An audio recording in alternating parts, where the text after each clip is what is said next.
What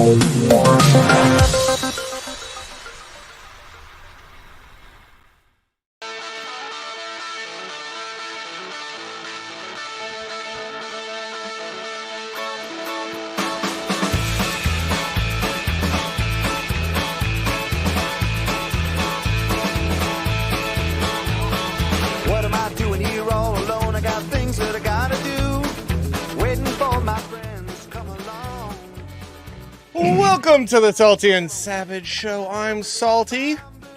I'm Savage. And we're about to have a show. We're about to do a show. What up, folks? The chat, welcome once again. I think Ganj guy was here like 6 years before the everything started, but he got a little. He got up. He's already on tomorrow. Yes, our friends from Australia get here early. Suit and Ganj guy, we definitely appreciate you guys being here. We might watch a video from Suit tonight. He actually did a little bit of an Acolyte trailer with AI voices, and I think he might have improved.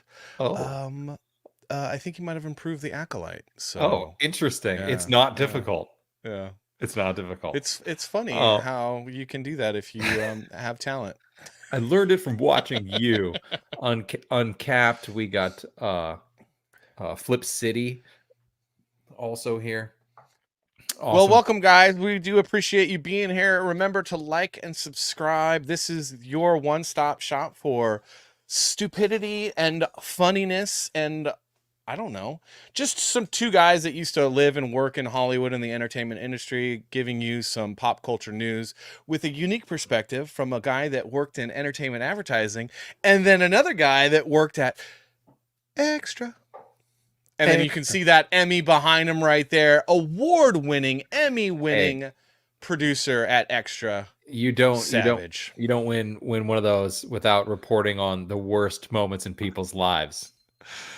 Like a barnacle on a ship. We both were. Oh man.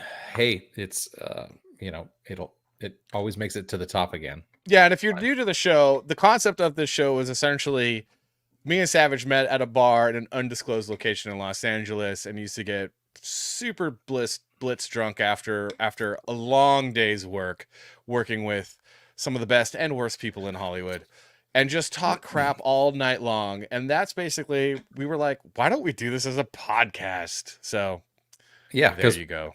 people need more of those. So We don't get blitz drunk anymore because I'm too old for that crap.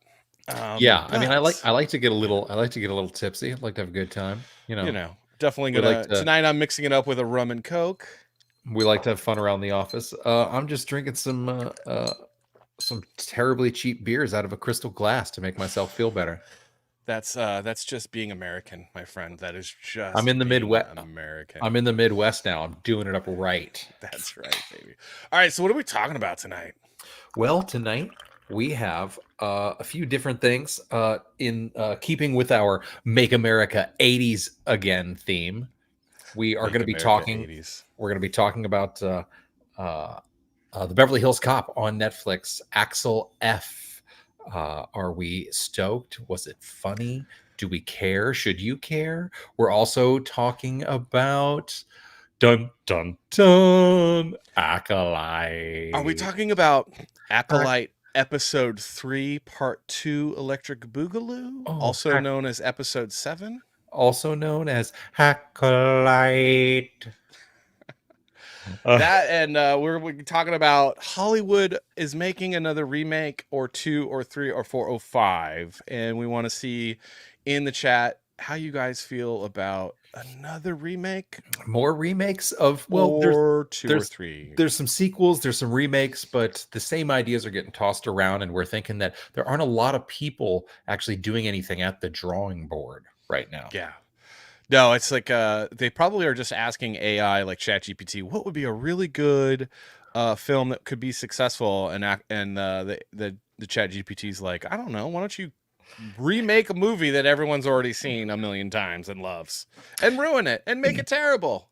Hey, Osimo, what do you think we should, what's another movie we should do?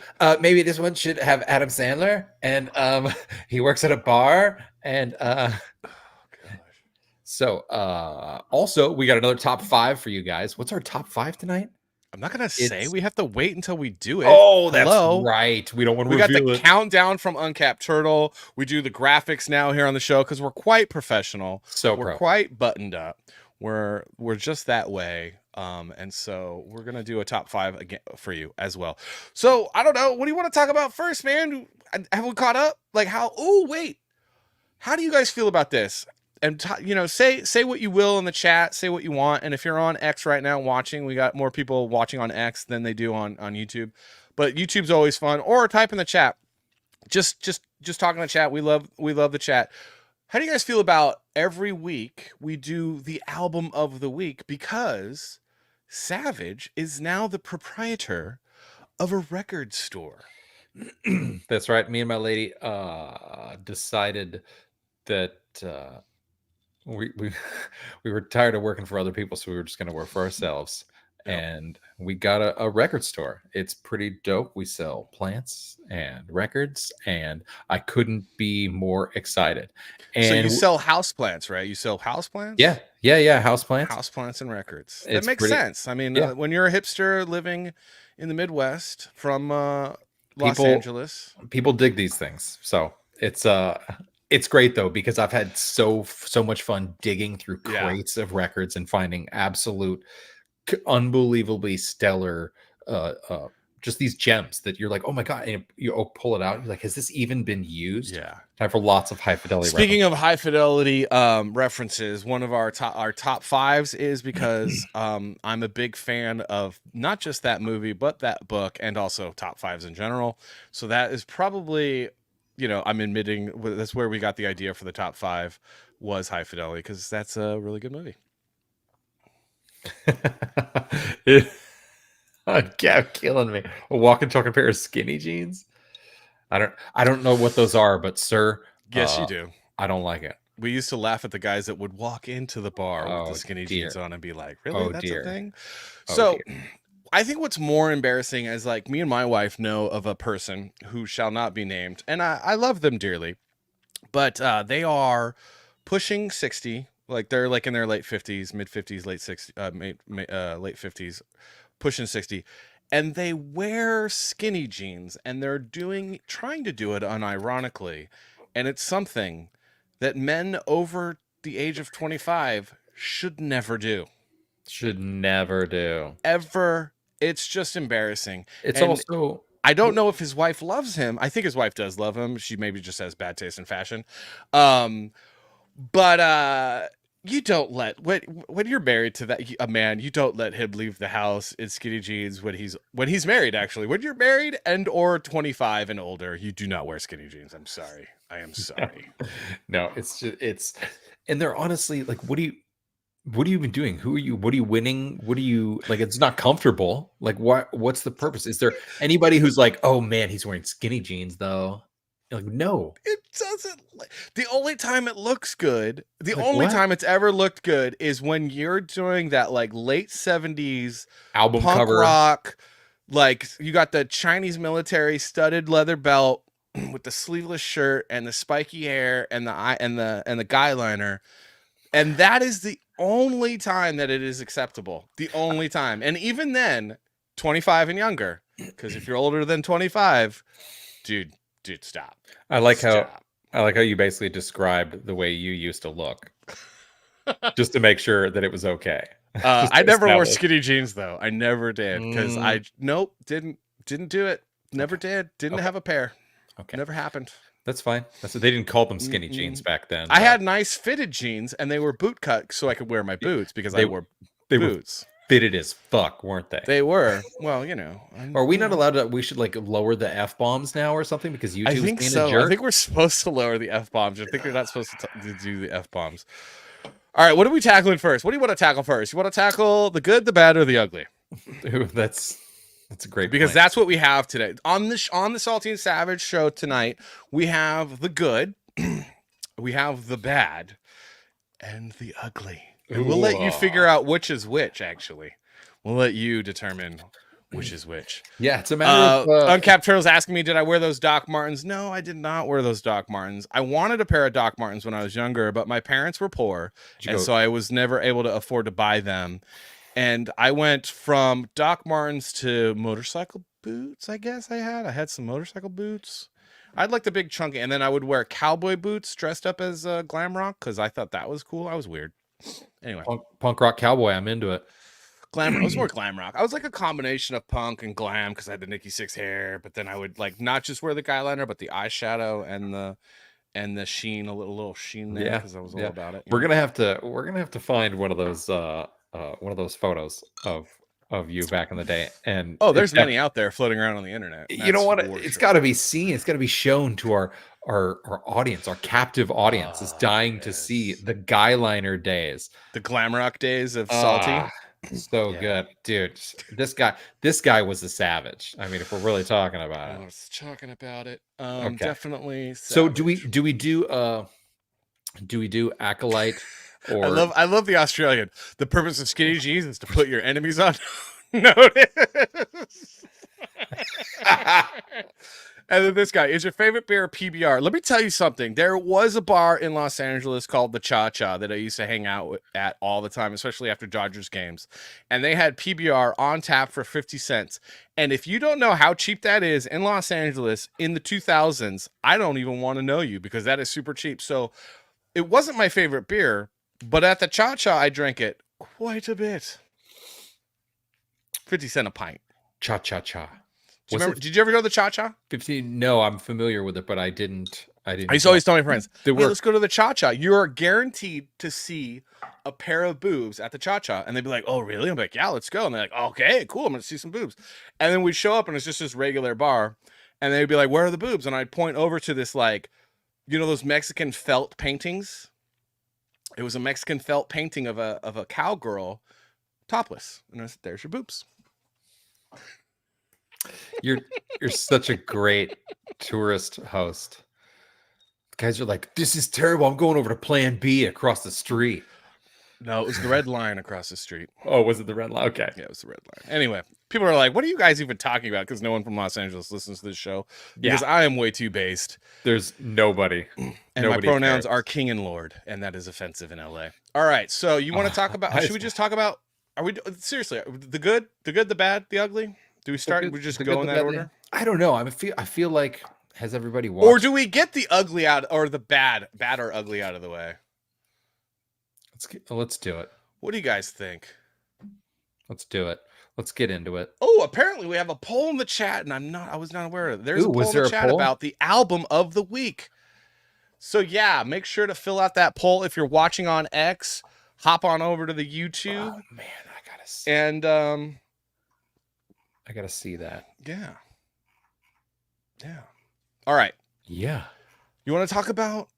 Let's do it. Acolyte. Let's do it. Sorry, I was trying to pull it up. I was trying to look at stuff. All right, let's look at that. Let's start. I don't have the. Right. I gotta have the poll. I gotta have the poll set up. All right, here we go. First off, Acolyte. I want to show everyone what you were robbed. All right, so there was the Star Wars that all of us in the chat, everyone, basically everyone, even the people that are defending Acolyte, they secretly also wanted this Star Wars. And if they say otherwise, they're liars because everyone wanted this Star Wars. Okay? It's the Star Wars we wanted.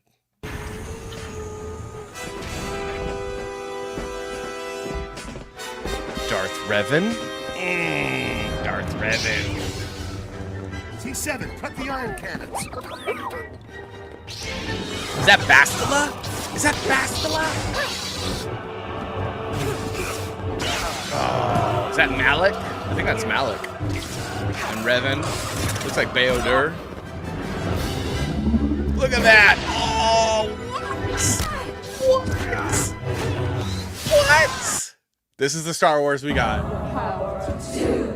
The power of many.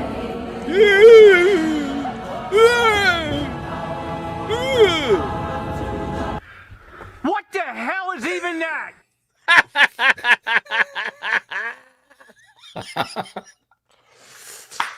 And that is how everyone feels watching this crap, the Acolyte. Good Lord, it's so bad. Oh man, it is really something else.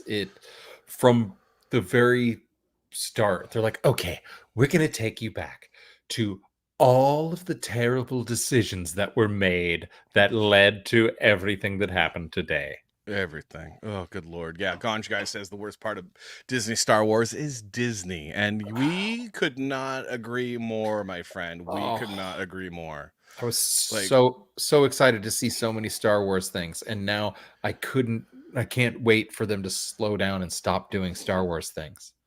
Like, Oh what my in the gosh. like? Dude. Come on, what are you guys doing here? All right. So we did the dirty work and we watched episode 7, so Yeah. you don't have to, like, I mean- ever in life. I mean, you can watch it. You probably should to really understand what's going on and realize how ridiculous this is. But this is, again, this goes far beyond, people's like biases and whatnot. This is terrible writing. This is a series of decisions that don't make sense. This whole show just starts to completely unravel and not make sense with this episode. And it's the basis. This is the pillar for this entire series. And this terrible. episode 7, so you got episode 7, we have one more episode, right? So you're thinking, all right, we just saw episode 6. It was kind of meh, hoping it was a bridge film, right? We were or a bridge, you know how you have the bridge film, The Two Towers is a bridge film, Empire Strikes Back, even though it's the best Star Wars movie ever, all time, that's a bridge film. So I was thinking like, oh, 6 is kind of a bridge show that's going to lead us into 7 and 8. And those are going to be like the 1-2 punch to kind of like bring it home. Like Leslie Squarehead, you've watched a lot of movies in your life. You worked for the PDF file and Pederast and Grapist, Harvey Weinstein. So you've been around a lot of movies, Miramax and all that. So you would understand that. Oh no. Oh no. Episode 7 is essentially, you've already seen episode 7 if you watched episode 3. Episode 3 and episode 7 are literally the same story, but one is from I don't know whose perspective, and then this one is from the Jedi's perspective. And it's not like, oh, we're doing a Tarantino thing. Oh no. It's like basically the same episode. Except you do get the thing that I wanted in episode 5, which was the Wookiee Jedi fight scene. That's what you get. That's the only thing that was good and worth watching in this episode. And that fight was actually better than the episode 5 fight. It makes it totally worth it. But yeah, I think it was the same director. I may be wrong, but I think it was actually the same director. The single name person who directed both of those episodes. So it may have been, I don't know if that was the last two, but I feel like it may have been those 2 episodes were done by the same person, which makes total sense. The first, it starts off with all of a sudden showing you, let's take you back. And but also episode 7 had a lot of cringy moments. This was one of the cringiest moments. Real quick though, James Wilson says, having respect for the source material is the difference between The Exorcist 2 and The Exorcist 3. I've never seen the Exorcist films because when I was a kid growing up, my dad said that The Exorcist was so damn scary that he was never gonna watch it again. And I was like, yeah, I'm good, man, I'm good, because I was a kid. So I've actually never seen the Exorcist films. But I think that everyone that has watched the Exorcist trilogy would agree with you, because Disney does not respect the source material. So there's this cringy moment. And why I say this is cringy, because, well, let's just watch it. Let's just watch it.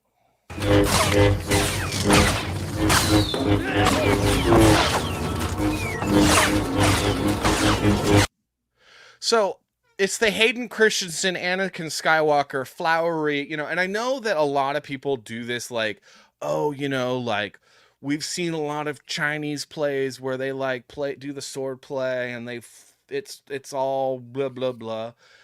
And I've never been impressed with this. And I like hate the Star Wars prequels did a lot of this with Anakin Skywalker. And I just thought it was lame, man. It was so, and then you get the effeminate guy and he's all, It's one thing to be like, oh, I'm facing a quick situation. It calls for this, but it's another thing for it to feel like, I feel like this is this guy's definitive style. He's like, just baking up a cake real quick. So, but this is further into the episode. At the beginning of the episode, can we just start real quick with some of the fundamental? No, I'm just going while again? you talk. While Oh you yeah. talk. So some of the fundamental like things at the very beginning of the episode where okay, so Soul, who is one of the best actors actually in this show, one of the maybe like 3 decent things about this show. He sees them in the forest, he sees the beautiful tree, he follows them to their place, and he's like, oh my god, there's humans here. He's trying to call everybody, spoilers by the way, he's trying to call everybody, but no, he can't reach anyone. So instead of being like, oh, I know exactly where they're at, I saw the door they went in, it's an elevator, I'm just going to go back and we're going to inform everyone. No, that's not what this Jedi does with his, all wise and With his all-knowing Jedi powers, with his Jedi power. He's like, no, I'm going to scale the wall. I'm going to scale the mountain. I'm going to go all the way up this mountain and just go in by myself. And I'm going to sneak inside and see what's going on and see that there's children. Maybe and then I'm going to finally go back. And you're like, first of all, no. You go, you leave, and you go, oh my god, there's this place. I saw people. There's an elevator. They went in a door. Let's go knock. So once he actually does go back, and then they show up at the place, do they knock on the door? No. No. They're like, you know what we should do? We should break the elevator. We should just break in. We should just break in, even though they don't know we're here. We should just break in. It's such a boring episode. I don't even want to like do the recap. We have a lot of, it's just pointless. It's pointless. It's so ridiculous. Like nonstop pointlessness. Like absolutely and then we get to the point where like the Jedi clearly, like, we got to make the Jedi the bad guys, because that's what Disney is doing, is they're kind of doing the same thing that The Boys is trying to do. That series went really downhill really fast on Amazon. More thoughts on that. So good at first. But it's all this deconstructionism, right? That's just so popular right now. Rippaverse is doing I think they're trying to do it. I don't know. Like, it's overdone, where we have to tear down what we've loved and adored, and those things that we've looked at as heroes. We have to tear that down. It's good to show. It's good to show the other side. Like, there can be a dark side. It's not. I don't think it is. I would disagree with you. I think that it's bad. F the other side. They're evil, man. They want to kill people. Like, who cares? I think it was cool for The Boys to be a show for a season or 2, but do you need it more after that? No. Yeah, I think The Boys was just like recycled trite, though, because Irredeemable was a much better comic series than The Boys was, and that's the Amazon series that should have happened, not The Boys. But anyway, okay. I wanted to show this, because this will basically, so we have like a lot of blah, blah, blah. It's the same thing as episode 3 until this point. So you go watch episode 3, it's the same damn thing. Soul. And it's like very like, did you notice though, Savage? Did you notice that like Soul has gone from being a good guy to a bit of a PDF file? Like, what is he even? Yeah, he went from, like, I don't even know. Like, I'm thinking about a Padawan, and she says, see, this is why you're not ready for one. And 2, he sees a child and immediately goes, oh, I want one. It's like, what is this, Willy Wonka in the Chocolate Factory? What is going on here? You're a Jedi, and you've made so many irrational decisions. So there's no motivation. There's no motivation from Soul that makes sense to anyone that's human. There's no motivation for the witches that makes sense to anyone that's human. There's no motivation for Osha wanting to become a Jedi, which would make any sense for a normal human being. So this is episode 7, the episode leading up to the last episode. So far, we have had 7 shows of no one having a motivation that would make any sense to any normal human being. And we get to this point, and then we have what basically will happen right here. Indara leaps in, takes the Wookiee down, and hovers her open hand over his temple. Soul catches his breath. And so here's the part where, like, and even Soul's acting here in this episode is not good. Trinity's acting, not good. Cousin of Wookiee's cousin, not good. This whole moment is so confusing. And so just what? Go on. Indara closes her eyes with intense focus.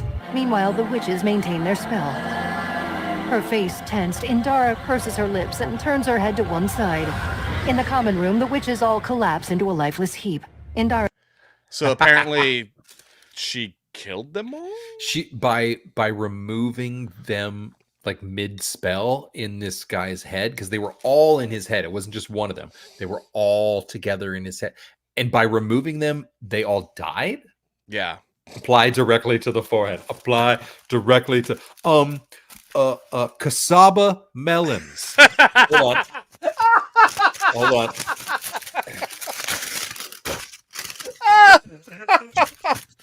And if you guys don't know how funny that is, Salty Papa knows how funny that is. And he used to let me stay up late to watch this show. Yeah, exactly. Yeah. Oh my name gosh. Name the best feature of Lorraine Cassava. Oh, okay. Name the best late night show of all time. Dude. Thank you very much. Dude. Yeah. You're welcome. All right. And thank you, Papa Salty Papa, for allowing your son to stay up late on Friday night to watch the greatest late night comedy shows ever. All right, so keep going. His eyes then open. Kelnaka blinks. His eyes return to Cousin normal. Wookie. Get the twins. Master, Get them now. So, like, the whole time, she's like, no, we're not getting the twins. We're not getting the twins. We're not getting the twins. But now it's like, get those twins, okay? And we have to come out of this with something, because that's the only way the Jedi aren't going to murder us all or put us away. Indara All right, so that's it. Get them now. And then so they get the twins, and then the rest, and then you're caught. It's just like, wow. This is the first episode where they actually acknowledged and said Night Sisters, almost like it was a derogatory term, which was interesting. Just don't even understand. And the only cool thing, and I wish we had video of it, but I wasn't able to track down the video of it, and we probably would get dinged for it, but was the Wookiee. So the Wookiee gets possessed. They do a big Jedi fight scene. And you're like, dude, where was this 2 episodes ago, man? Like, seriously, cool. Where was this 2 episodes ago? Ugh. It was awful. just bad, guys. It was bad.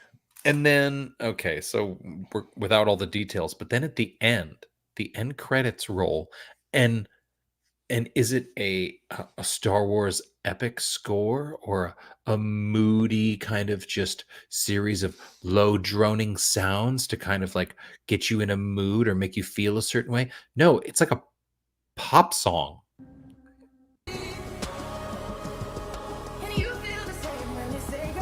It's like an AI song.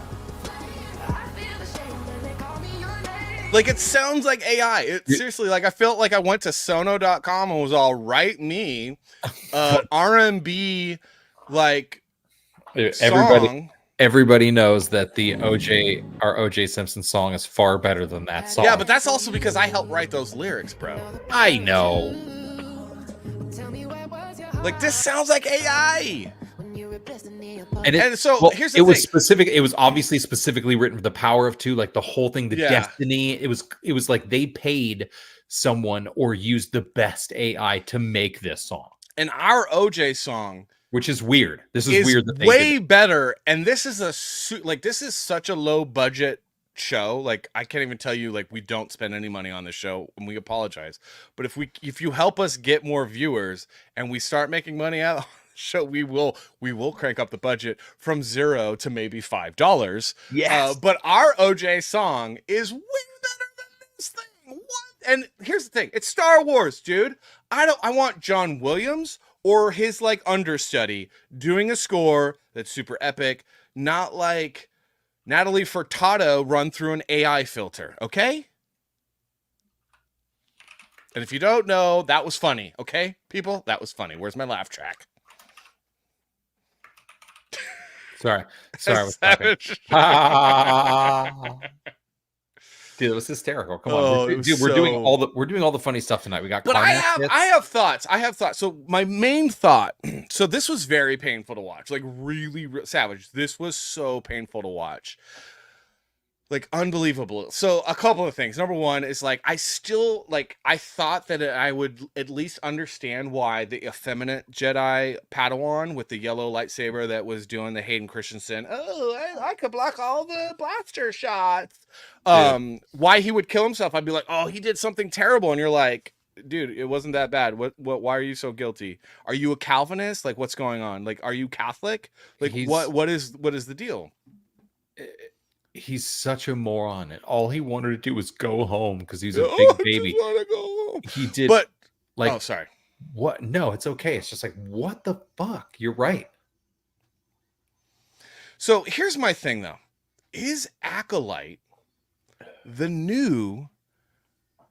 Yeah, follow me here on my logic, okay? Follow me on my logic. Following. Is Acolyte the new springtime for Hitler? Ooh, so bad that people think it's good. Yeah. So let's remind everybody. Is that what you? Let's remind everybody. Okay. Let's remind everybody. We'll do. Springtime for Hitler and Germany. So here's my theory. Here's my theory.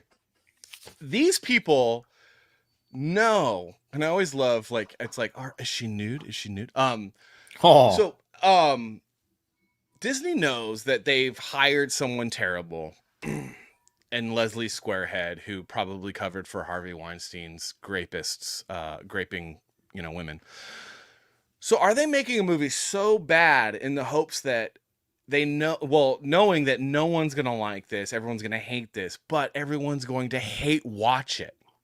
So, like, instead of just doing, like, trying to do their best, even though knowing that they can't do their best because it's never going to be that great because they suck at what they do, instead of people being like, it's meh, I'm not going to watch, I'm not interested, they make it so bad and so cringe-inducing that they get people like us to hate watch it. And then that shows, well, we have all these people watching it, so it's clearly successful. Kind of like they're Max Bialy, what was it? Bialystok. They're Bialystocking us. That should be a new verb. Disney is Bialystocking us. It's almost like they then manufacture the criticism of the show and then are able to book the star of the show onto daytime television like The View to talk about it so that everybody knows and everybody, like, the whole maybe we thing should is, all stop hate watching. I mean, really. maybe, But I mean, Flip City, this is good content for us. it is. Like, is this Disney right here? Is this there's- Disney right here? Come on, let's get out of here before they kill us. Or are they more like, I mean, I don't know, dude. I love that you knew that exact moment. That's perfect. Like, Let's get to the out point of where here. It's like, Let's get out of here before they kill us. Wah, wah, wah, wah, wah. but it's more this.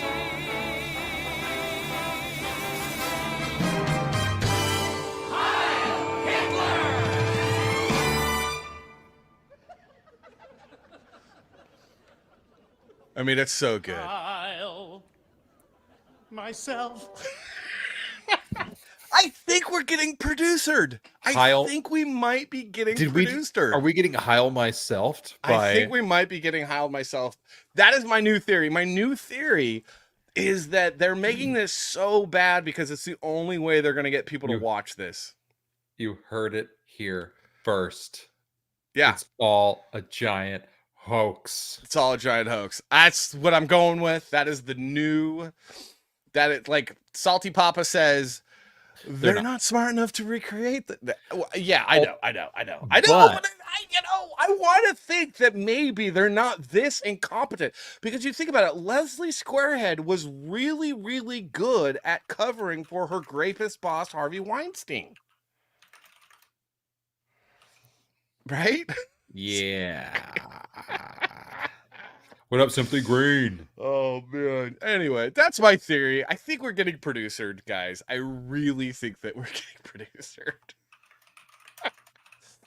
And if you disagree, please tell us why in the Please. chat or in the Please comments. do. Get into the chat.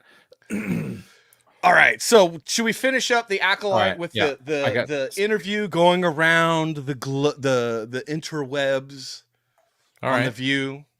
Yeah, let's do it because much like we were talking about, this is what when you manufacture a controversy about a show, that's the best way to promote it. I worked for a television show that it was our bread and butter every single day to be like, oh, who's making up some nonsense about whatever, just so that they can promote this show. Dude, when couples like, oh, there's rumors, love rumors on the set of X, Y, and Z show. It's like, Wasn't that a movie with John Cusack and what's his It's name's called, wife? Catherine Zeta-Jones and America's Sweethearts. Yeah. It was with Sandra Bullock, I think. Oh, is it? And I can't remember. It was I like, know it was John no, Cusack. 'Cause I love John. No, Cusack. I think that Catherine Zeta-Jones may have been in there as well. She was like she was the actress that they was doing the romance. She was the other actress. Well, no, it was yes. It was like that's who he was dating or something like that. But him and Sandra Bullock were like America's Sweethearts as actors, or I think that's what it was. I used to watch a lot more movies than I do now, but someone can correct me on that. Let's watch this interview, man. Let's watch this interview. Yeah, okay. So I don't know if you guys have seen this yet, but the actress that plays Osha and May, who is grew up very wealthy, very, very, very, very, very wealthy. She is the daughter of a very successful Hollywood producer, who is a Jewish guy. So she's like, she's half Jewish, half black. And he like both parents are very successful executives in Hollywood, and she grew up like basically going to private schools, super privileged girl, right? This is her interview. Have received horrific racist backlash, including threats and what you call intolerable racism. That is your quote. Can you talk about that a little bit? Can you show the receipts? Like, here's the thing: is like I haven't heard any. The internet is garbage. Like, I mean, seriously, I got into it today on Twitter with people about a math problem because they were doing math wrong, and I'm like, I'm not even good at math, guys, and like, I already know that the answer is this. It's 7. It's 7, guys. Yeah, it's always 7. When in Always doubt, 7. it's 7. Or C. Just circling C. So I understand, like, I get it. Like, the internet's bad, and you see a lot of anti-Semitism. You see more anti-Semitism than anything actually now on Twitter. You do, but like, could you show us receipts? And what has that been like? Oh no, we ask her what it's been like instead of being like, who's done it? Oh, where have you seen it? Where could you show us this? No, I will tell you, Andrew Campbell, I'm not doing the math wrong.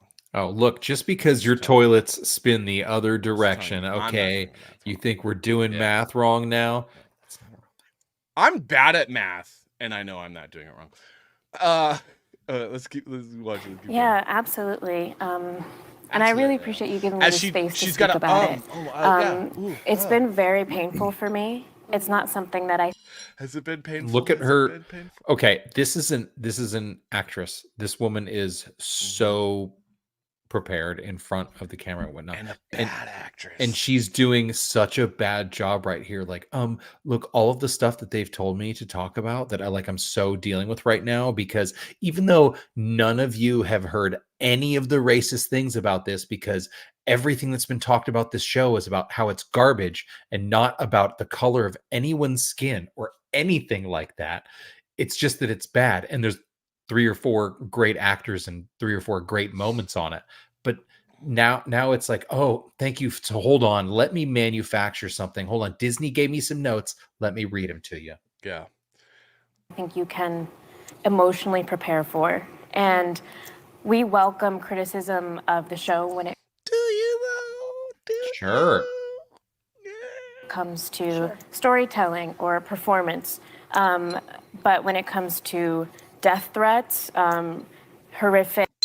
Okay, so death threats, it's like, show the receipts, call up the LAPD, maybe they'll get the FBI involved. LAPD and FBI have a very close relationship. If you're getting death threats, those need to be dealt with absolutely, but you're not showing these receipts, and we're not hearing of any like investigations. So I'm doubtful. I'm doubtful that's actually happening. Are these bots? Are these bots on the internet? Because there's a lot of bots that are made to be racist. And you know what my guess would be is that the marketing department at Disney has ramped up their marketing and has hired a bunch of Chinese bots to do the death threats, because that'll create more buzz about this terrible show that is terrible, and you're getting producered.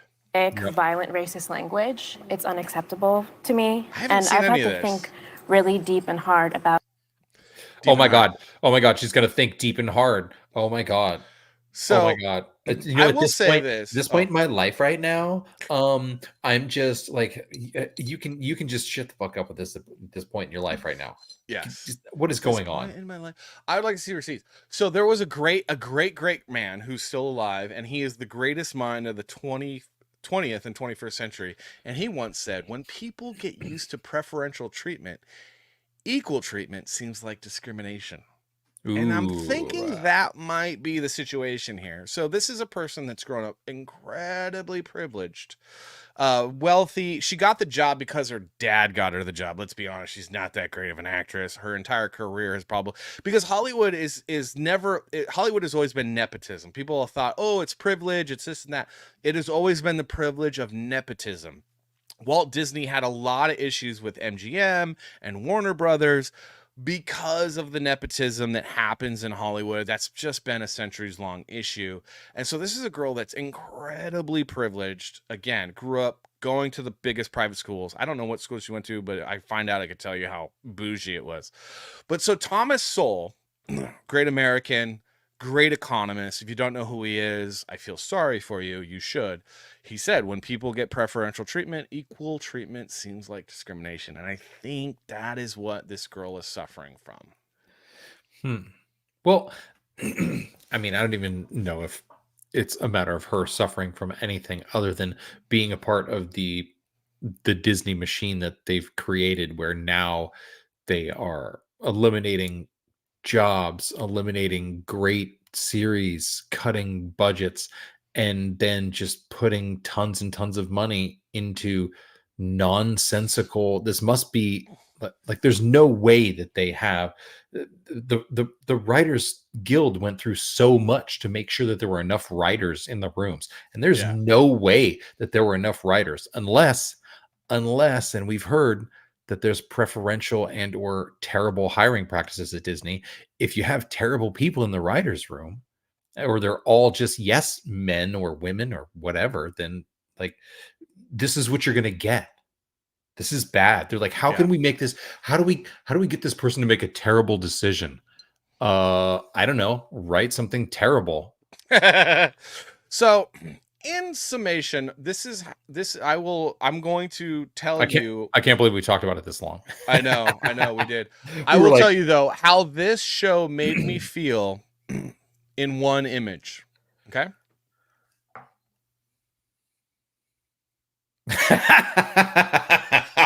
This is just sums up exactly how I feel. And Henry has a great point. New Adventures of Henry. Thanks for being here, man. Don't hate watch anything. Revel in projects failing financially. Don't do it. I agree. Studios won't greenlight things they know will fail. Here's the thing. I'm going to continue to talk about things that fail because it gets me clicks on YouTube, and I'm trying to get we're trying to get monetized here, and that it's just the YouTube algorithm, so I will admit. But we will always talk about things that we love, and we'll always promote those things. And until I'm making lots of money on my comic books, I'm going to keep talking about things that I hate, because hate just works on YouTube. That is my full confession. So I can't be accused of grifting, because I just told you exactly my motivations, which is to support myself instead of having to work in Hollywood anymore. Seriously, we both got out as soon as we could, and I think speaking of things that I'm excited about and I can't wait for, is this Nexus Scourge. This is super exciting. So this is a comic book we have previewed on. Let's do this. Ooh, that looks Let's great. do this. That looks great. You got a good focus. Ooh, yeah. Switch the camera. So this is a comic book that we talked about a couple of weeks ago, written by Mike Barron, illustrated by Kelsey Shannon, who's like both legendary comic book guys. This book looks so good. I don't even think you can buy it anymore. But speaking of things that I love and want and just looks gorgeous, man. Just flip to a random page. Oh, it looks so cool. So I'm excited. If you didn't buy that, you lose, you snooze, you lose. You're terrible, and you should have. You can also buy this book right here, because this book I love. I love it a lot. And issue 2 comes out next week, guys. Issue 2 comes out next week. So look at Andrew. I never heard of Mike Barron until Eric July discovered him. Well, that's you're bad, because he was on Comicsgate Kings for a long time. He still is. Mike Barron actually has had a little bit to do with the story of Silence Do Good. He's helped out a lot on that, giving me a lot of feedback and constructive criticism, and he gets a credit in Silence Do Good. So that is how I will shill my book. So that's what we're talking about. I also have this book. I still gotta update my my address with you so I can get my hardcover. Oh, Yaira, dude, why does that actually look good? It's not. The cover looks good dope. though, right? This cover looks dope. It looks so good, this cover, but it's very hard to read. The cover does look good. I'm like, wait a minute. Hold on a second. I kind of like that cover. And you're like, yeah, but wait until you. I also got this, which has great art in it. It does have good art in it. I have a lot of salvage stuff. Yeah. I'm glad they used salvage, because if they would have taken the L out weird. and made it anyway, salvage, yeah. See, Flip Magazine, Mike Barron is the and this is true. This is true. James Wilson, yes, this is the hardcover of Nexus. I'm super stoked. I'm going to sit down tomorrow, smoke my pipe, and I'm gonna read this bad boy probably in one sitting, because it's like under 75 pages, I think, which will be a nice little. I'm kind of retarded, so what you opened to was just so much action. There wasn't even some of those pages are just killer sells. There isn't even stuff to read. All right, so are we did our little comic book shindig. Are we ready to get into Beverly Hills Cop, or do we got a little more action in the chat? New Adventures of Henry is here. That's right. Did we say what's up? We said what's up to New Adventures of Henry, right? Yeah. Definitely. Yeah. How does that sound? My mic was a little loud. It's now. How does that sound? Does that sound a little bit better as we do it live on the show? No, you're sounding good. You were popping a little bit when you were loud. When you were getting salty. Yeah. Yeah, I gotta figure out my sound, y'all. I gotta figure it out. We're all right. We're working on it. If I was one of these days, if I was closer, I'd be there.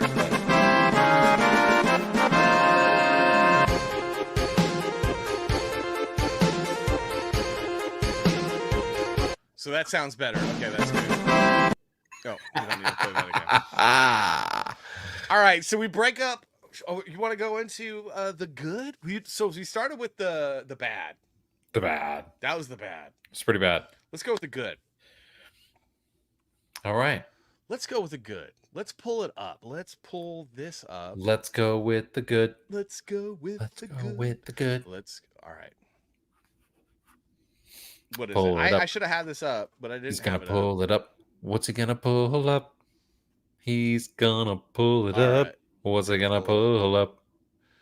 Let's just watch it. And then we'll talk about it. Let's do it.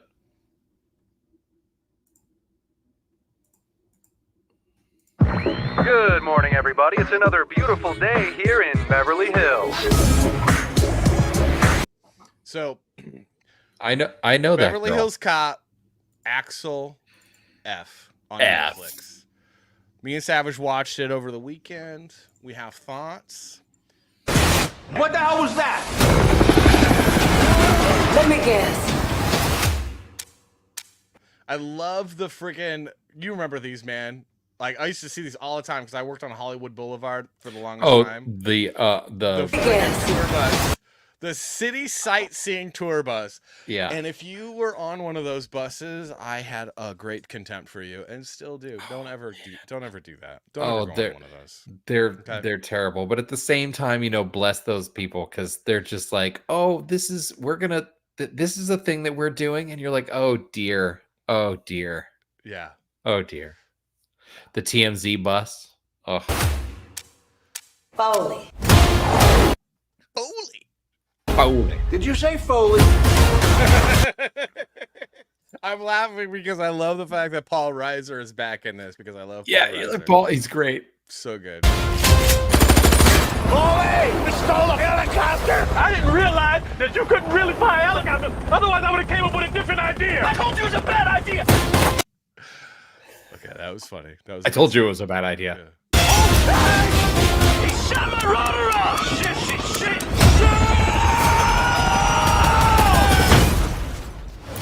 This is very embarrassing. Part of me rather get locked up than get put in this little Fisher Price look. But here's the thing. This is Rodeo Drive, right? Yeah. And where's the poo?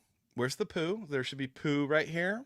There should be a tent right there. Should be a tent maybe over here in this area there. Also, like 3 or 4 of the shops in any shot should be closed. Shut down. Yeah, it should be closed. Because this show shows a Beverly Hills that probably existed about 10 years ago. A few years ago, yeah. About a decade ago.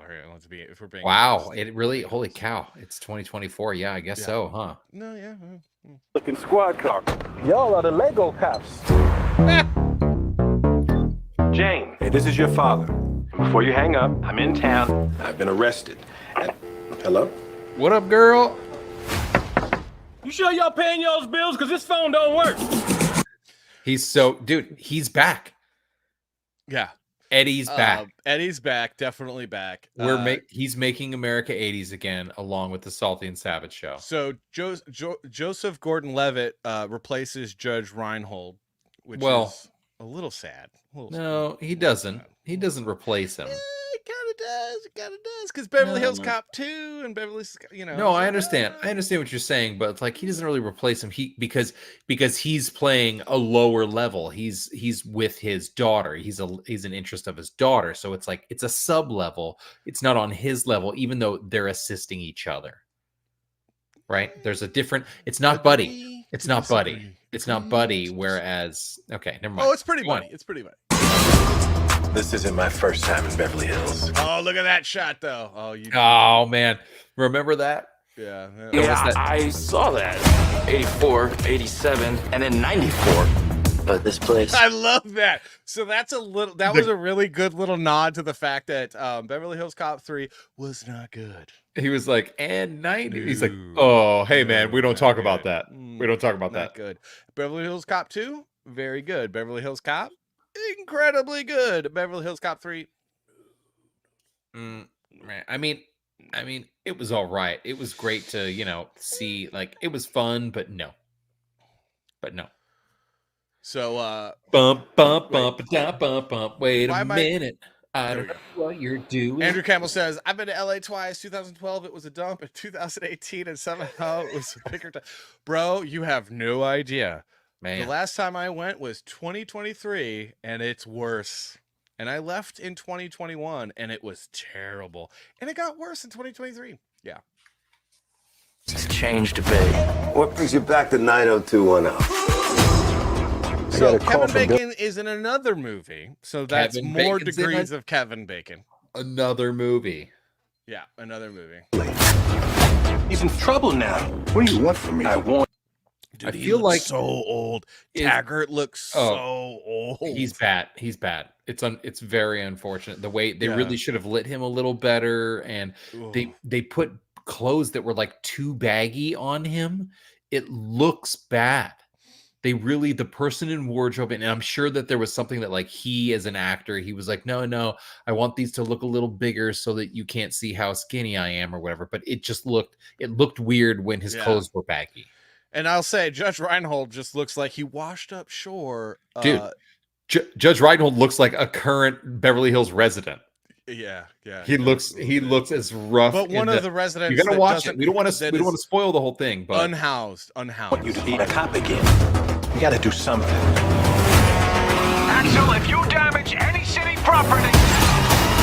You're in a snowplow? Yeah, we in a damn snowplow. What's the problem? A lot of blind spots in the snowplow. oh man, there are a lot of blind spots in a snowplow. Yeah, it was a good time. This was a true. good time. I'm on an undercover mission with Serge is back. Serge. Bronson Pinchot is one of my favorite actors from the 80s because Perfect Strangers was an amazing sitcom. I don't care what anyone says. So good.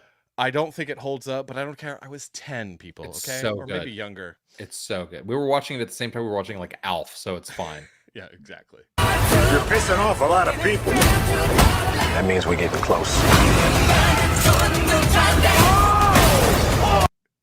Oh, neutron fan. Y'all safe? Everybody safe?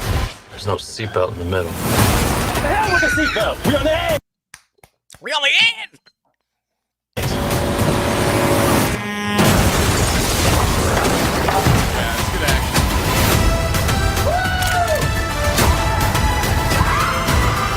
We're gonna need some backup. I'm telling you guys, it wasn't disappointing. I was not disappointed at all when we watched this movie. So we're not going to do any spoilers because Uncapped Turtle specifically has asked. He will cut me in the middle of the night if I do spoilers. So we won't do any spoilers. Whoa! What are you doing? I'm getting us some backup. God, I missed you, Axel. He looks, and I think they had to like give him the makeup, and he was like, oh, beat up and stuff because of because he don't look good. He looks like he might have been doing some drugs, man, like a lot of drugs. And you wonder if it's just the makeup department was so good, but also you're like, I feel like he just doesn't look great. Andrew Campbell's right. Judd looked like he floating in the river for 3 days, and that's not a lie. He looks like he washed up ashore, dead. All right, let's finish this trailer.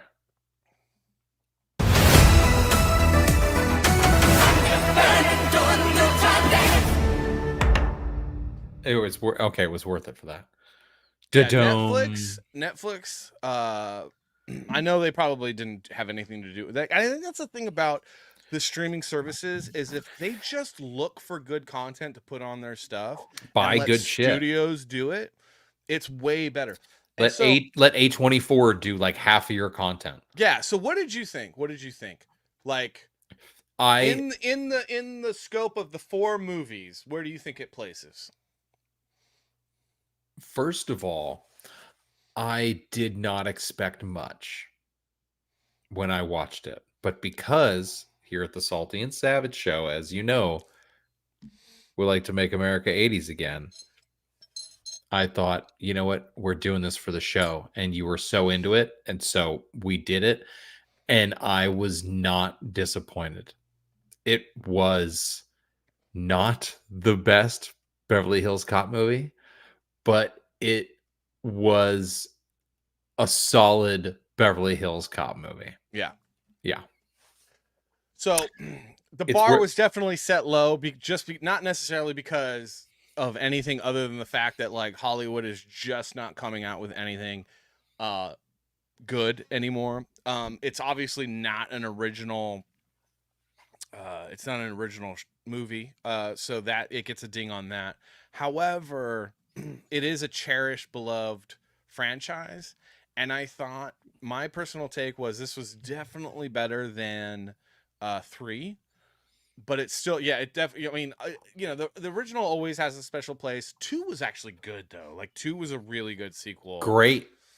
And this is kind of like, it was fun. I had a fun time watching it. I was definitely engaged. I laughed a little bit. I thought. No, you laughed. You laughed a lot. Don't say a little bit. You laughed a lot. I didn't laugh as much as I laughed at 1 and 2. No, but and I actually watched 1 again after I watched Axel F, And yeah, one is just a lot funnier. I felt like at times Eddie Murphy was phoning it in just a little bit. He knows when he can phone it in. But for sure. there was a lot of lines that were delivered really well, and I did really appreciate the nostalgia factor. So the one thing that was really nice about this is I am a fan of nostalgia. I like it when films like this film, it understood what worked and what was fun, and they kind of gave you a glimpse into they harkened back to the first two films a lot. And they poked fun at the third film, which I thought was really fun and I liked. So I really appreciated the nostalgia of it all too. So I would say definitely a hard recommend, especially for newer stuff. I'm like, just watch it. It's like, an hour and there's not a bunch of great. There's not a bunch of great stuff coming out. No, yeah, it's like just under 2 hours. You get action. You get some great original comedy. You get some throwback comedy. You get a couple of you get some lookers. You get some lookers, and it's. I mean, I think it's worth. I think it was definitely worth the time. And I was happy to see Eddie back because I haven't seen Eddie this funny in like 20 years. I would say that like we have not seen a hilarious Eddie Murphy in probably in a long while. About so 2 decades is accurate. I would say that this film came about 10 years too late. They should have done this movie about 10 years ago. Yeah. Because Taggart just looks really old. He's like, dude, that guy's like 1 foot in the grave. He's not a cop anymore. And Judge Reinhold, bro, stop doing the drugs. Man. So yeah, I think the film happened 10 years too late, but it was still really, really, really funny, man. It was, yeah. I think if you're just perusing, you don't want to do I do the thing. Me and my lady do the thing. Well, I do it, and she just stares daggers at me as I scroll through because I love to be like, oh wait, what?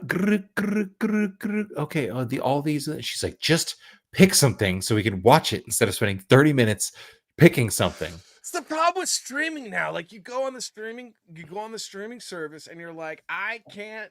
Like I miss Blockbuster, man. I miss Blockbuster. Blockbuster was great, and Netflix, you murdered you Minecrafted Blockbuster, and it's a sad thing because it was so great to like go to the store, and like back where I live, we would go down on Buena Vista, and I think it was Magnolia. Someone correct me in the chat, and you would go down to the Blockbuster, and you would just be able to look at the films. Dude. And you'd have to pee really bad because you're seeing the same shape over and over again in multi-different colors, which makes you want to pee. And you're like, oh, but so you had to pee, and there's no public restroom. You're so standing. Like, let me just pick a freaking film already because I gotta pee. And then you would go across the street to the fast food place, get your cheeseburger and fries, pee in there, and then go home and watch a film. And it was a much better experience than going through all these movies now, and I can't even make a choice, man. Can never make a choice. What? Well, anyway, I liked the movie. It's worth a watch. You're not gonna. Again, you're not gonna like win over all the hearts and minds, but if there's a part of you that loves the other movies, you're gonna love the moments when he turns and looks at the camera and you see the old Eddie Murphy for just a flash. It's so worth it. That's the thing is I love the old Eddie Murphy. Yeah. And it's just like it's a good time, man. It's a good time I had by all. Yeah. Watch it or don't. All right. I don't care. All right, so we need a quick it's time for a music video break. We means that Salty has to go to the bathroom. We want to show people what an AI song actually. It was so funny because we're like, that must be an AI song, and everyone's like, it was Nelly Furtado. Oh, it's the fucking these. No, I said it was Nelly Furtado run through AI filter, man. Okay. Like it was terrible. There were a bunch of people chat. I'm like, was that an actual song? Oh my God. You mean that wasn't specially made? It's almost like they wrote the episode to that song then. Wait a minute. Yeah. All right. So a quick version of if you know what you're doing and you just get like a little bit of an assist from AI, like this is what it would look like. A lot of assists, but you do some of the writing. Well, yeah. Okay. Don't. I was giving you a little more credit than the AI, but just the writing and video editing. But yeah. All right, let's rock and roll. Okay. Unbelievably, the most watched, most wondered about man in America has gone missing tonight. The intersection of the 5 and the 91 freeway. One thing we have been noticing, again, it's a very slow pursuit, followed by numerous highway patrol vehicles. But because of the intensity, it seems like people have heard about what's going on. And all the overpasses that we've seen have been lined with cars. Guilty shadows haunt the night. Dark secrets locked away so tight. OJ on the run. Oh, what a sight. High speed chase, sirens blaring in the moonlight. Fame and glory now turned to shame. The taste of freedom lost in this twisted game. OJ. The man with the bloodstained face, innocent or guilty, who's to blame? Running from the truth, chasing dreams in the night. Oh, OJ, you can't from my faithful light. Guilty shadows follow you, day and night. In the darkness, justice finds light.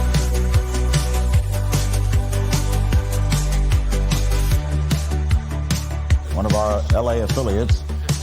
Police believe that O.J. Simpson is in that car. Okay. Police believe he is in that vehicle. 911, what are you reporting? This is AC. I have O.J. in the car. Fame and glory now turned to shame. The taste of freedom lost in this twisted game. O.J., the man with the bloodstained fame. Innocent or guilty, who's to blame? Running from the truth, chasing dreams in the night. Oh, Jay, you cry from that faithful light. Guilty shadows follow you, day and night. In the darkness, justice finds its light. Justice finds its light. Oh, and that's how you do it. That's how you do it. And we come back with a little 80s montage. Lowest budget show on the internet, better song than The Acolyte. Which, by the way, every episode of The Acolyte has cost more, twice as much actually, twice as much as Godzilla -1. What? Each episode of The Acolyte has cost twice as much as Godzilla -1. Oh my god, it's so bad. When you think about how little was necessary to make that last episode, like, what are you talking about? Yeah, I don't know, dude. I don't know. Who are you paying? What are you doing with all that money? Yeah, I don't know. You want to see something fan made, right? So some guy, dude some guy in his basement, go on, just made this, and it's 10 times better than anything that Disney has come up with for Star Wars yet. All right, what do we got?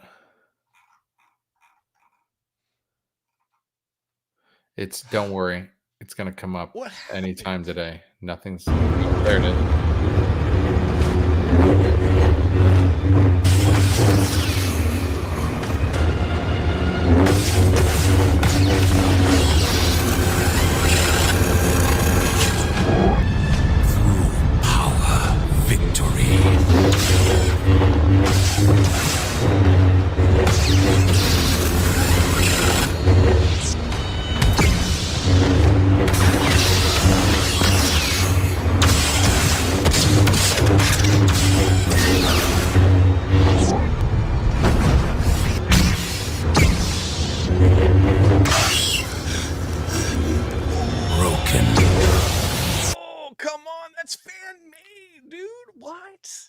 Fatality. So it's like if whatchamacallit, if Mortal Kombat met Star Wars, that was a wicked battle. There were moments where you don't really know what's going on, but nonetheless, that was pretty savage. That was pretty savage. It was two of my favorite characters in the Star Wars universe, which comes from the video game Knights of the Old Republic. That was Darth Revan and Malik. And if you haven't played the game, Savage, oh my gosh, it's such a great game, man. I've watched like the cinematics and some of the lore just because I like knowing that stuff, even though I don't play the game. That game looks awesome. Yeah, it is a very, very, very fun game, man. Like a really, really fun game. And I have to say, what do you have to say? I just wish that Disney would do that world, but I'm glad that they're not, though. Is that okay? Which game has the twins or the brothers? That stars the redhead kid, the ginger. He's one of them. Those are. I don't know about those. It's a pretty dope storyline, but that guy, his brother, like turns into an absolute savage of a Jedi. I think he turns into a Sith. People got it. These people, the people in the chat's going to be like, oh yeah. You're totally wrong, Savage, because you're a fucking idiot. God, you're such an idiot. Oh. All right. So remakes. Moving on to the third, the ugly. We're moving on to the ugly, and the ugly is, the remakes. The remakes. Yeah. Chibrit. So we have a number of different things that are happening in Hollywood. There's all sorts of news. Should we start with some news before we watch any trailers? Yeah, let's start with some news. Let's talk about news. What's going on? All right, so hold on a second. I'm pressing the wrong thing. All right, so we're going to share this apparently, and this is big time for Salty and Savage Show, because we talk about classic Clint Eastwood flicks like this just recently even, but all the time. So the Sergio Leone and Clint Eastwood classic A Fistful of Dollars is getting a remake.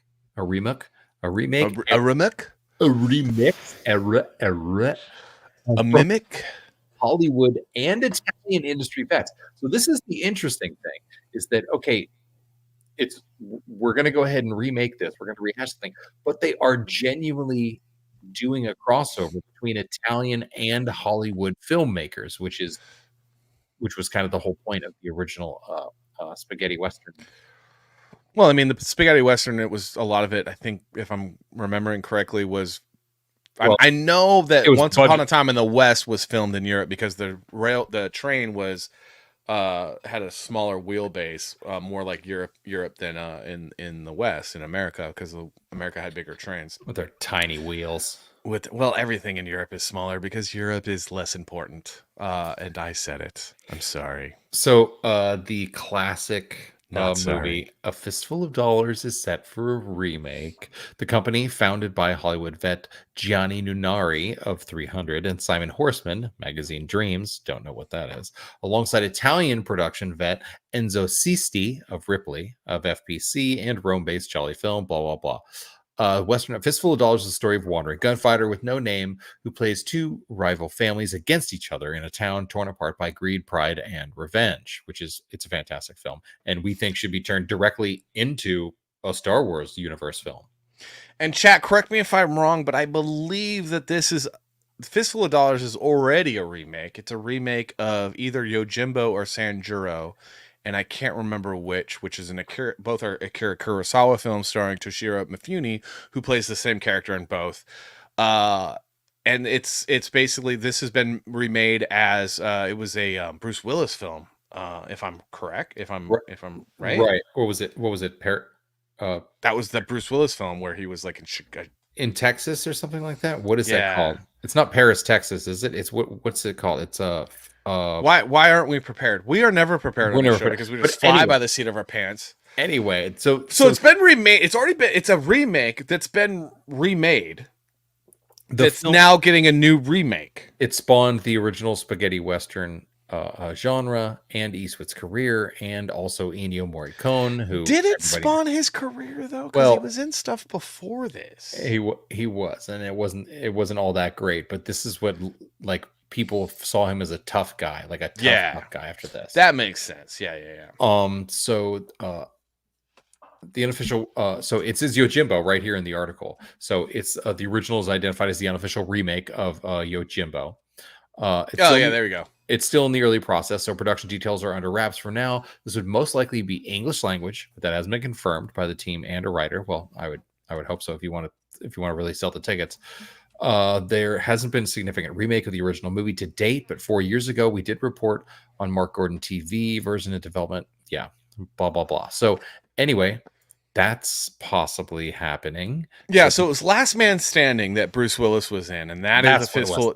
So it's Yojimbo. Yeah, like you said, Yojimbo is the original film, directed by Akira Kurosawa, starring the Japanese John Wayne Toshiro Mifune.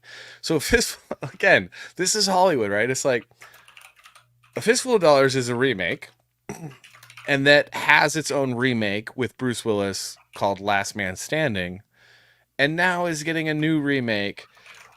We don't need any more remakes. We don't. Like, here's the thing. The thing that I don't understand is with streaming, why do we need another remake? Like, because I want to see an actor that's alive or not, 90 something years old doing the same thing when I could just literally go on to my Roku or Apple TV and pull up A Fistful of Dollars or Yojimbo or Last Man Standing and watch that film, which is going to be far superior because, let's be honest, Hollywood is filling all the roles that humans used to take with AI, like you've said in the past, Savage. So why do I care? Why even do this? Why do this to us? How about new stuff? There's so many books out there. There's so many comic books out there that they can make new stuff about. And they're like, nah, we're going to remake something.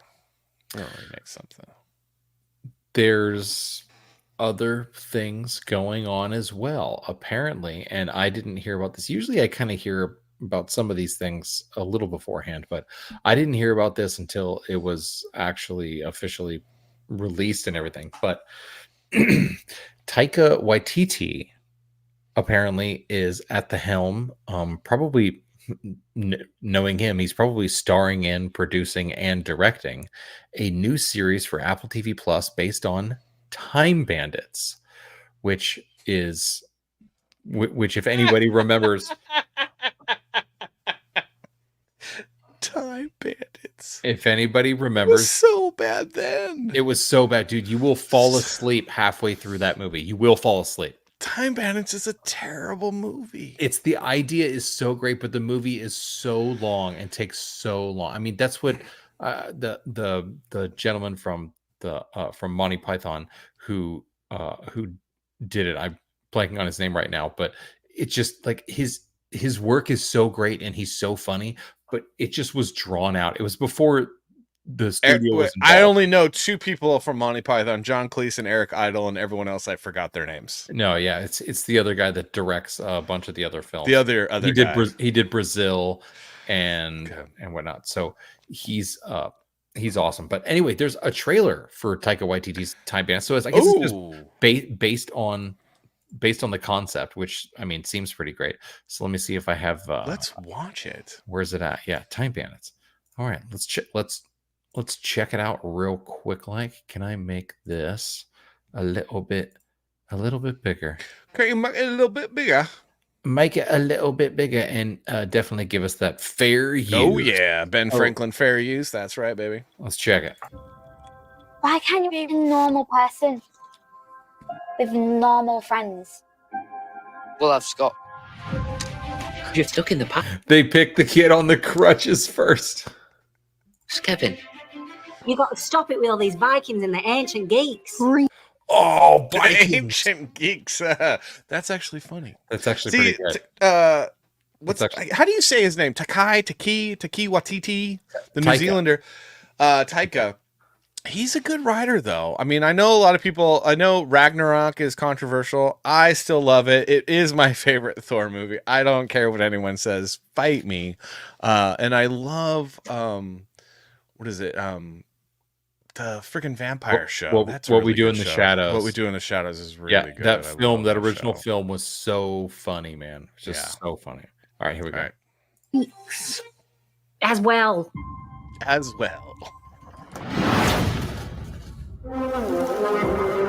Mom, my wardrobe's moving.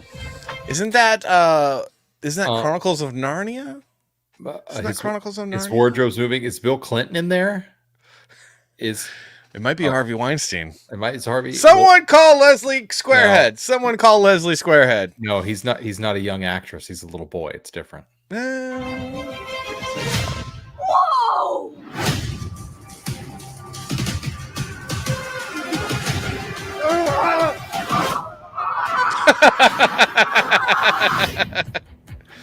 Hold on. So it's a combination of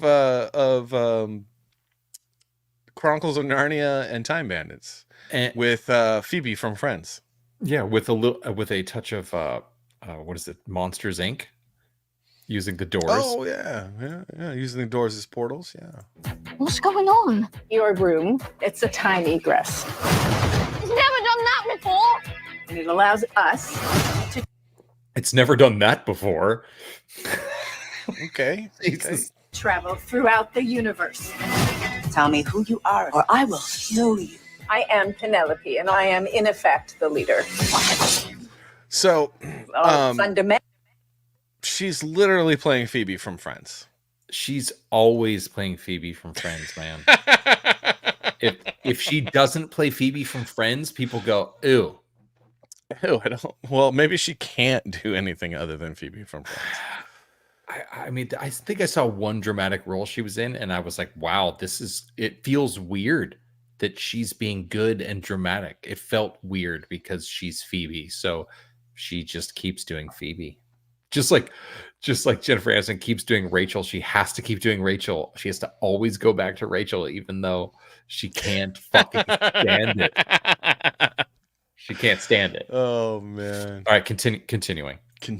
Fundamentally, though, we are all equal. Oh God, we had to get that in there. We had to get that in there. Time Bandits, a crack team of expert thieves. Nothing is too big for us to steal. Oh, we got music. Oh, we got music. Now that no. We don't want to get dinged. That's all right. So she's the leader of the Time Bandits in her Michael Jackson jacket, which is actually an Adam Ant jacket. He stole his look from Adam Ant. Yeah, that is Adam, but she needs the two stripes right here. You know, Michael Jackson asked Adam Ant where he got his jacket, and then all of a sudden you saw Michael Jackson wearing so many jackets by like the person who made that jacket. You don't drink, you don't smoke. What do you do? What do you do? I wear jackets. We're close. Maybe it is too big to steal.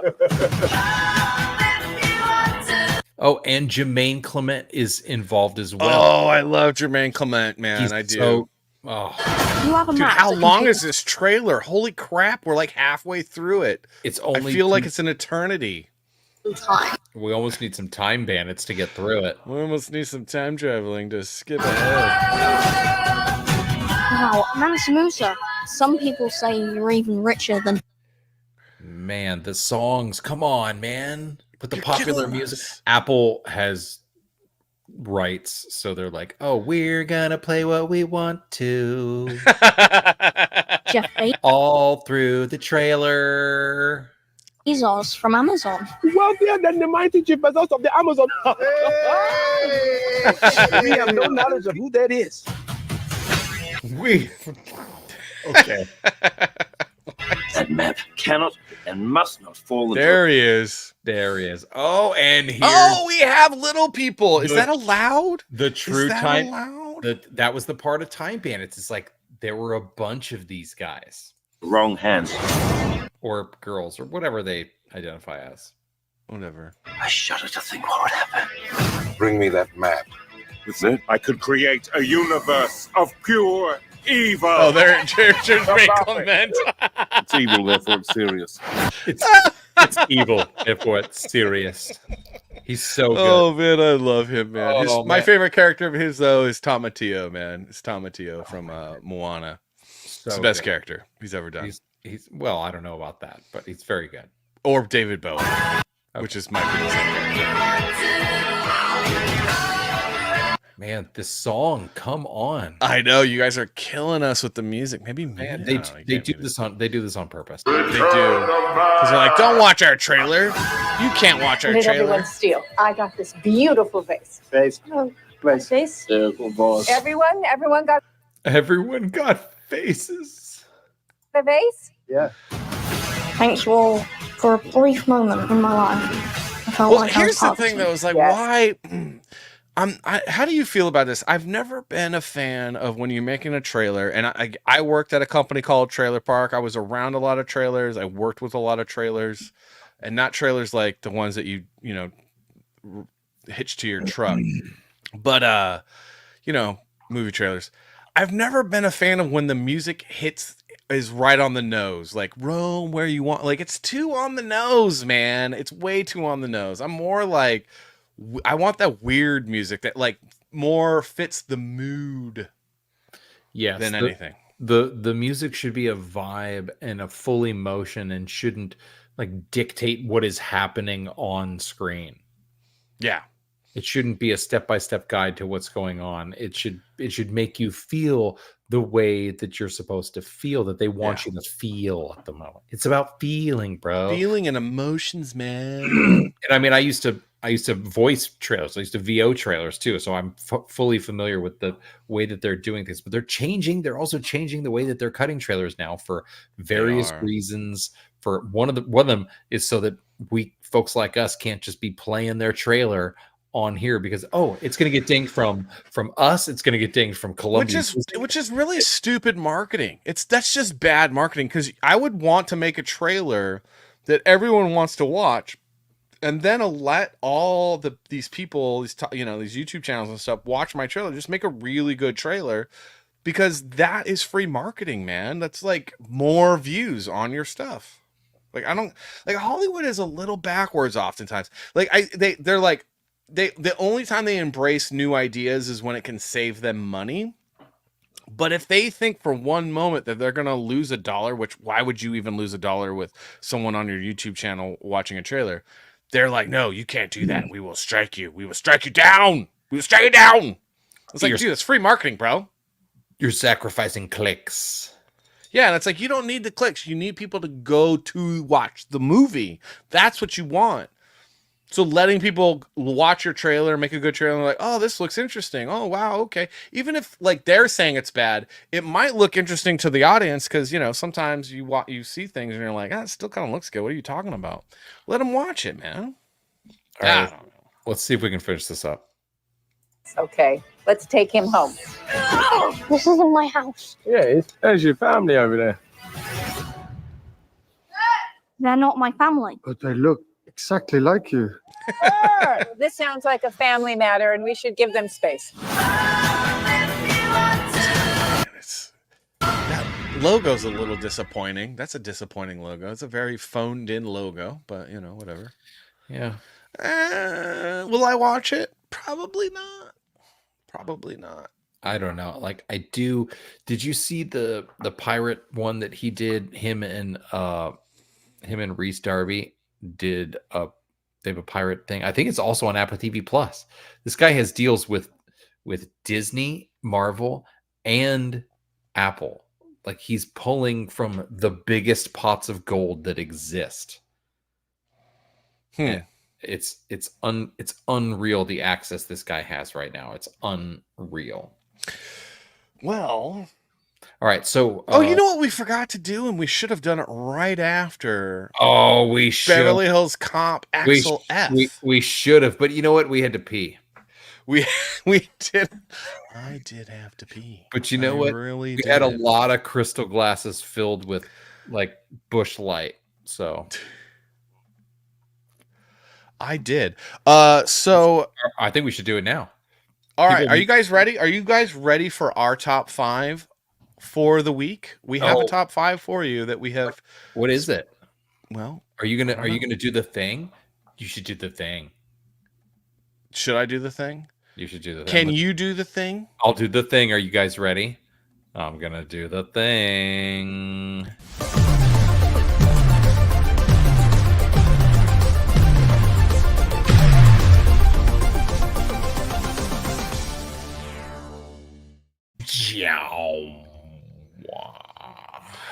So our top 5 is the best. Oh wait, no, that is the wrong one. How did I get that? All right, I totally messed everything up, and I am fired, guys. Dude, I am so sorry. Hold on, we're gonna. Wow, let's start. Wait, hold up. Wait up. Let me. We're gonna. Dude, I swear, I am. Hey, you know what? Are we gonna do the thing? We're gonna. Hold up. I'm so good. So we're gonna. Let's just pretend. Let's just pretend like nothing happened and that didn't happen, and I'm not dumb and kind of retarded. You know, we're gonna lose all of our viewers. I know, all of our viewers. Where did that go? Why did I open the wrong thing? Why did you open the wrong thing? I thought I saved it. Salty. There we go. Let's just open this up. You know what we need though? The thing.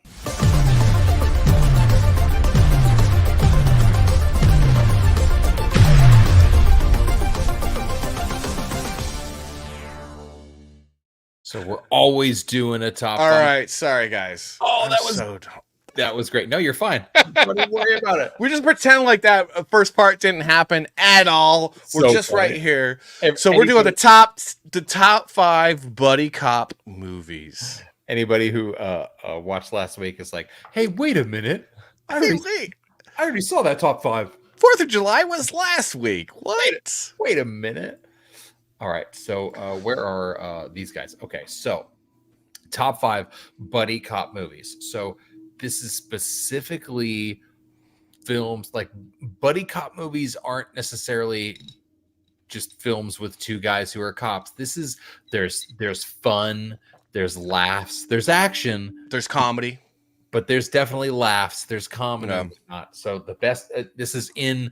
And there's camaraderie. There's a friendship that it's a little bit of a bromance meets some violence, and the bad guys lose. That's a buddy cop movie. Okay. Yeah, you know, we were like a little abrasive to each other at first. Like we rubbed each other the wrong way. Like our cultures, like where we came from, we're just different.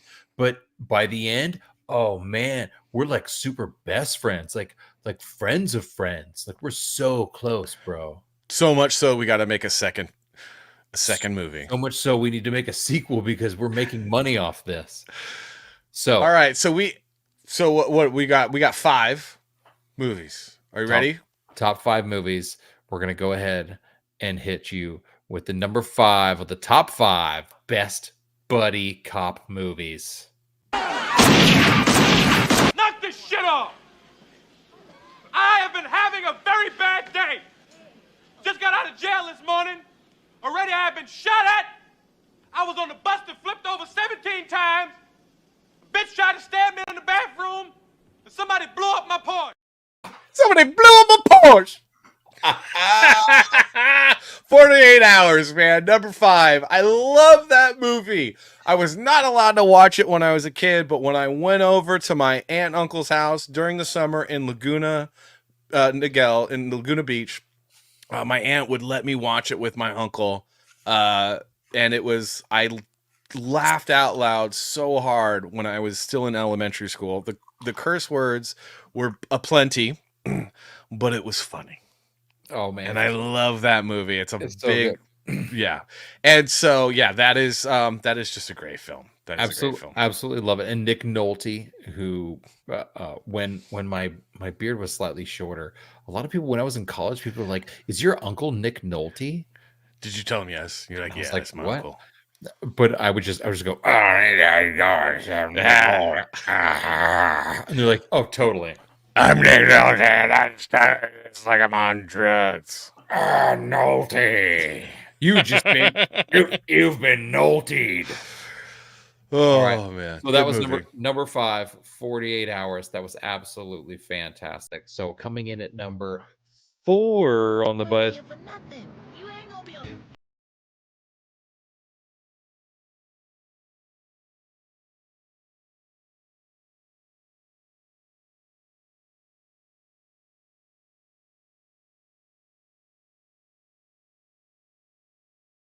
Don't you ever do it? Dude, here's a fun fact. My father was in Rush Hour 3, maybe 2 or 3. I can't remember. He might still be in the chat. He was actually in that film, and I think he played Harvey Keitel's body double, if I'm not mistaken. Oh, that's kind of rad. Okay. But Rush Hour 3, not a great film. Rush Hour 2 is okay. Rush Hour, that is one of the best buddy cop movies of all time, and comes in at our number 4. I laughed out loud so hard, man.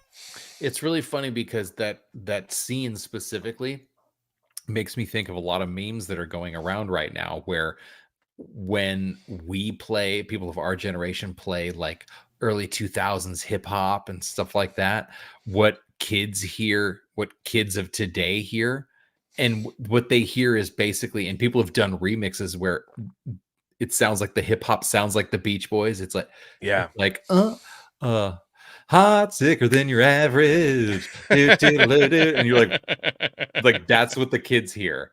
And it's so, that scene is fantastic. That movie is fantastic. It's an excellent spot. Number 4 on the list of the top 5 best buddy comedy cop movies.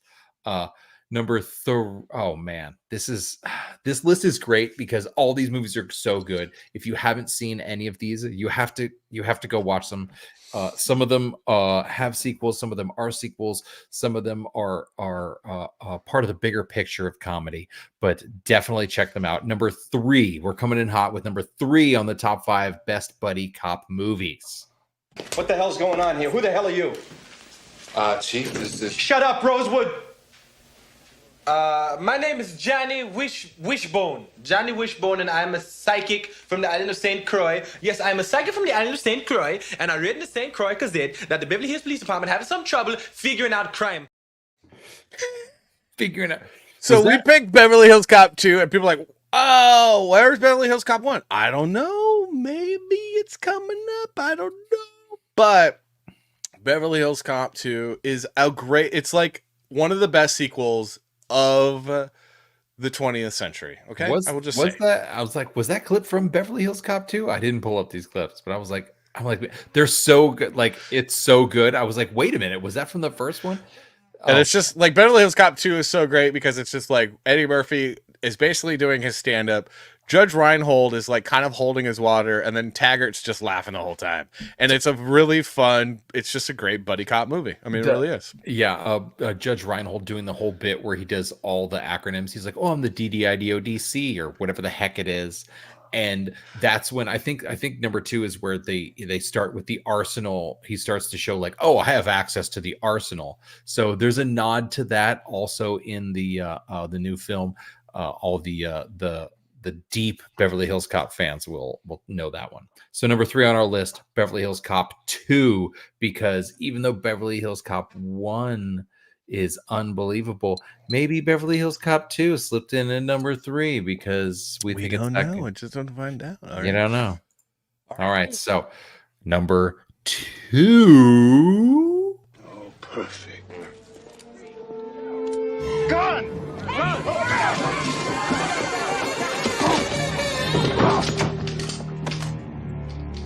Raj, meet your new partner. I'm too old for this shit. It's so good. Yeah. You know it's good when it's got a saxophone score. A saxophone score. Oh, dude, I love Lethal Weapon. I actually would say you could probably put Lethal Weapon 1, 2, and 3, and 4 on this list, but we decided that we would just have Lethal Weapon represent the franchise, or on so top good. 5. Yeah, that was just a great movie. That whole sound, the whole soundtrack is just saxophone and like that Telecaster back there, just and just these long, drawn out, like dramatic, oh, the lights are coming down. And you're like, what is going on? Is this a buddy cop movie or is this like a sexy cop movie? Yeah, it's so good. So we got one more, and now real quick in the chat, do you guys have any guesses as to what movie this is? I'm telling you, it's the best one. It is hands down. You cannot even tell me, or Savage, you would not be able to convince us that this is not the absolute hands down best buddy cop movie of all time. And I mean of all time, because this one is just laugh after laugh after laugh. What would you say? The chemistry is so important, and all of these have been. I mean, the chemistry in Lethal Weapon is unreal. In 48 Hours, in Rush Hour, it's unbelievable. But the chemistry, there's something about what we got here at number one that it's just you will pee your pants. And if you haven't seen this movie, I feel sorry for your life. Okay. Coming in at number one. We should get down there.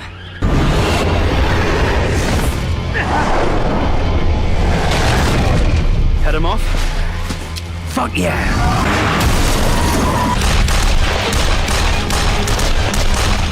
I'll drive! Shotgun! Punch that shit!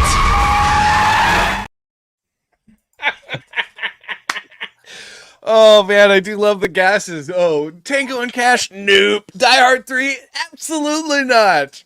Hot Fuzz in at number one, absolutely hands down best buddy cop movie of all time. If you disagree, you can email somebody, I don't know who. Not me, because I don't care, because that is the best buddy cop film of all time, guys. Dude, Come on. The editing alone, like, they are so good. Like, it is so fantastic. Just chop, pam, pam, pam. And then, I mean, you're with them the whole time. It is so funny. You are from the very beginning of the show. You're like, oh, you're upset about the situation. You're like, oh, well, I feel about this. I feel this way about that. You're full of emotion the entire time you watch this. And for I think basically from like the beginning of the second act on, you're on the edge of your seat. Yeah. Andrew Campbell says, disagree and unsubbed. And he's from Australia. You know, you're basically a limey, bro. How are you not celebrating the fact that we picked a limey film for the number one best all-time buddy cop movie of all time? I don't know, dude. I'm very disappointed in you, Andrew Campbell. We're flipping the script a bit, but hey, not everybody. When do we not? Not everybody agrees. Not everybody agrees. You know, there was a lot. So one of the reasons why we didn't pick Beverly Hills Cop 1, because it's not quite a buddy cop film, because it's basically Eddie Murphy at odds with the Beverly Hills PD and what's his name? Trust me, we thought about it.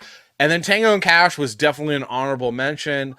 I love Die Hard 3. I really do. I was sad that they brought it out of Christmas and just did like a regular movie. I thought they should do the theme of being around Christmas. That's a great film. But it was actually a hard list for us to make. It really was. Yeah, for sure. But you saw it here first, folks. You saw it here first. No, you probably all these movies are like 20 years old at least. But Simply Great says, because you Yanks over, dude, I don't care. I love Simon Pegg. I think Shaun of the Dead is great. I love that movie. I don't know, but like, here's the thing: like, when we're scrolling through stuff, like we will pause. Me and my wife will pause on Hot Fuzz, and let's watch it because we know we're gonna laugh. We just know we're gonna laugh. The movie's so damn funny, man. It is. And that's the ugly. Our top 5 might be the ugly and not the good. Maybe it is. Maybe it's the bad or the ugly. I don't know. But it's been our top 5.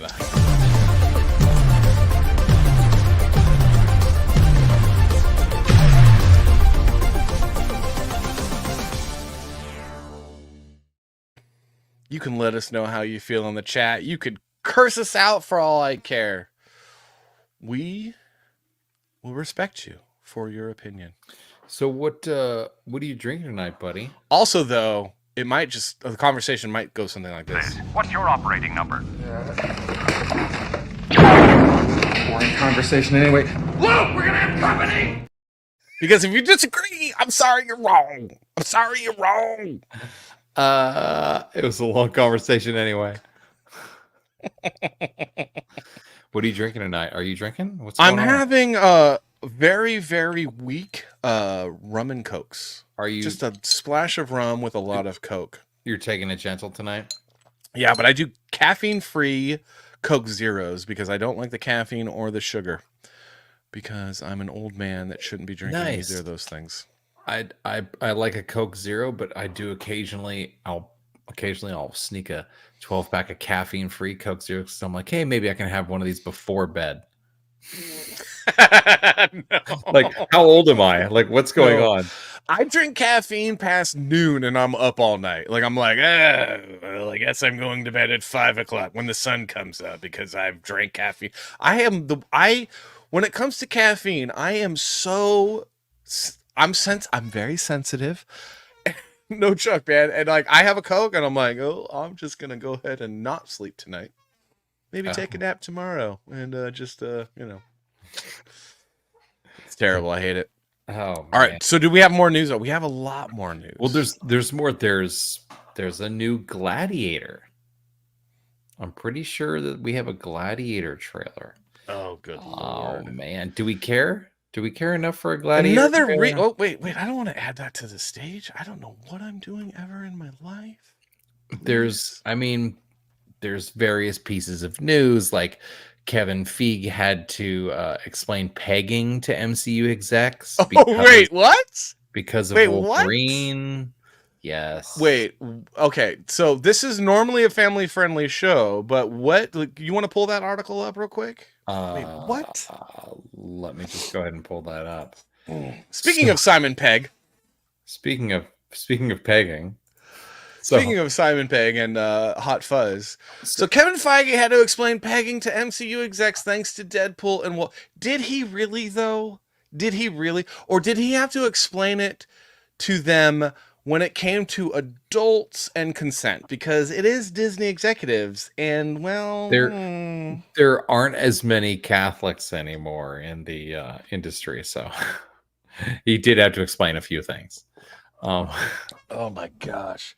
Anyway, maybe this isn't about like what the like. My thing is like, did he really have to explain? Like, come on, like Disney executives really like. So Disney executives, they pretty much all live in Hollywood, and they're all like really kind of degenerate human beings. I mean, they were 20 years ago when I worked at Disney.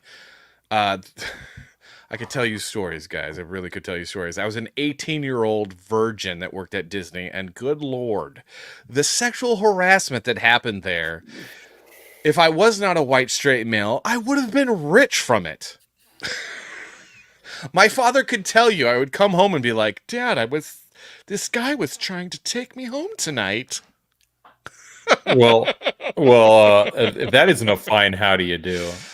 I mean, no joke. I was at a party one time, and I'm not even going to say. One time? No, I was at an after party at Disney, and this is when I was living in an apartment in Burbank, and a executive at Disney decided that he thought he would drop me a little "how you do" in my drink. And then my friend noticed that I didn't know what was going on and decided to intervene and take me home. And then I woke up the next day and was like, what happened? Yeah. But I would never have a legal claim because I'm a white straight male and that can't happen. But I also was a virgin in both areas of under my pants. You sweet boy.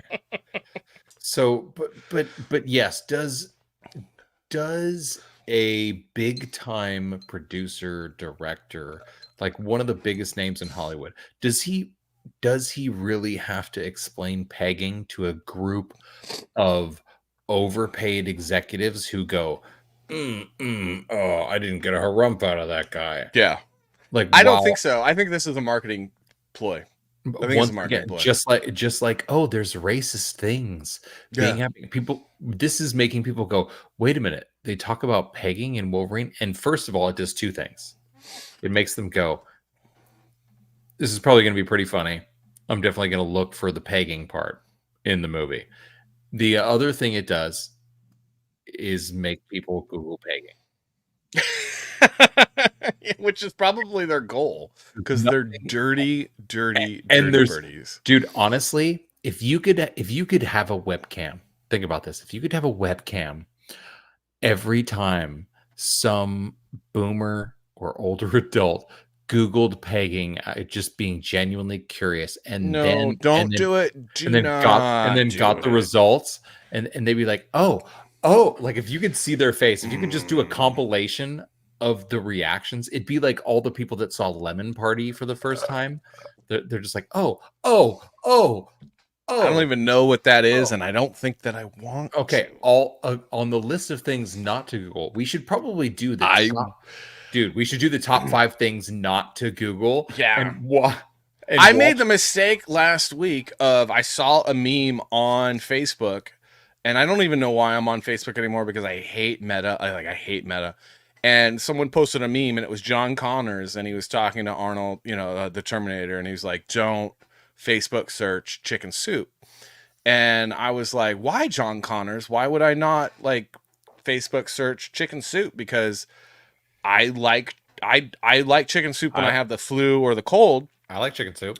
And I was curious because I was like, "Well, how bad could that be?" Oh, don't do it. Do not go on Facebook. Don't do it. Do not do it. You will be added to a list. I'm already added to a list that many Disney executives probably should be added to. Just don't do it. Trust John Connors. Essentially, what it is it's some kind of thing that is very, very dirty and illegal. So don't do it. And I'm like, chicken soup, what the? And this is the world we live in, where you can't even like do like innocuous things like chicken soup and pizza and like other stuff without it being, and it's like, I want to go back to the 80s. I want to make America 80s again. I want to make America 80s again. An era when cocaine was like the most illicit thing you could do. When you could go into a bar and everybody knew your name. Yeah, in the 80s, the worst thing that could happen is if you were promiscuous, you had to wear a rubber so you didn't get the thing that Anthony Fauci was trying to give to everybody. Ew. And it wasn't the coof. It was the via HIV. photographs. Oh man, how does he get like that guy? I feel like he could give somebody something via a photograph. Yeah. Like it's just not. I don't like this world we live in anymore, man. I don't know. That's a strong statement. You don't like the world we live in anymore? Well, I should say, in reference to. I mean, I like my life, my personal life, like my own inner circle. I really, really enjoy. I love my family. I love my friends. I love doing the show with you. But in the larger scheme of things, like the way the media is going, the way the world is kind of going, the way the news is going, I'm just very like, I have noticed a big shift since I've been here. And it is me not being in touch with what's happening on Facebook or Instagram or anything like the news, nothing. Yeah, I'm not in touch with any of that information. And when none of that information, first of all, none of that information really has,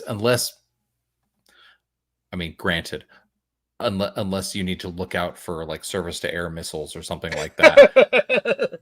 And you need an update based on that. But there's nothing that is pertinent to my daily life, and being out of touch of that. And now me and my lady running a record store, like it couldn't a record / houseplant store. It couldn't be cooler. Like yeah.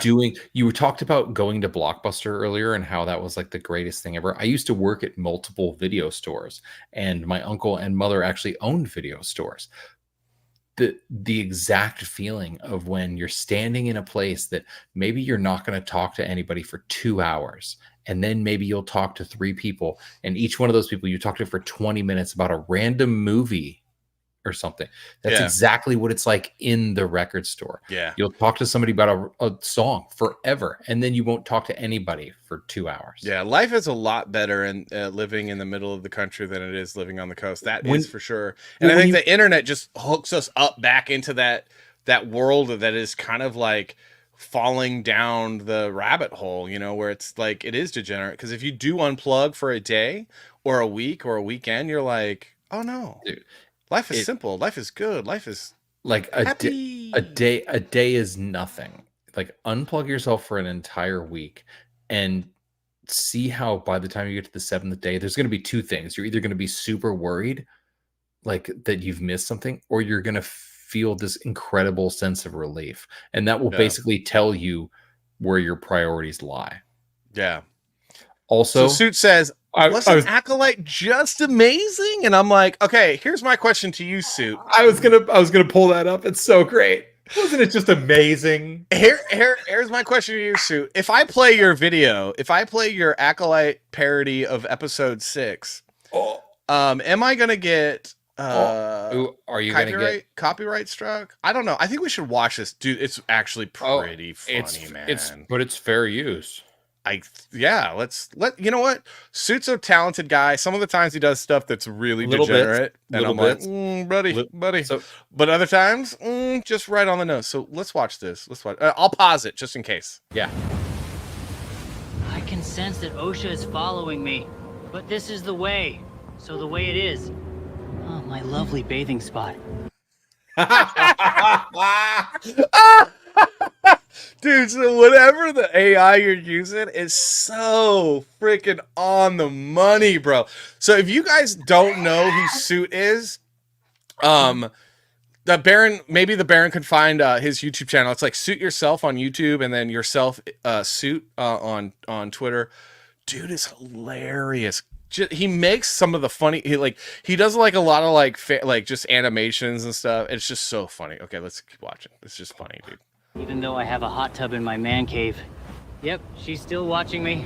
Perving. Yep, she's still watching me. Perving. On me. Gawking at me as I undress myself to bathe.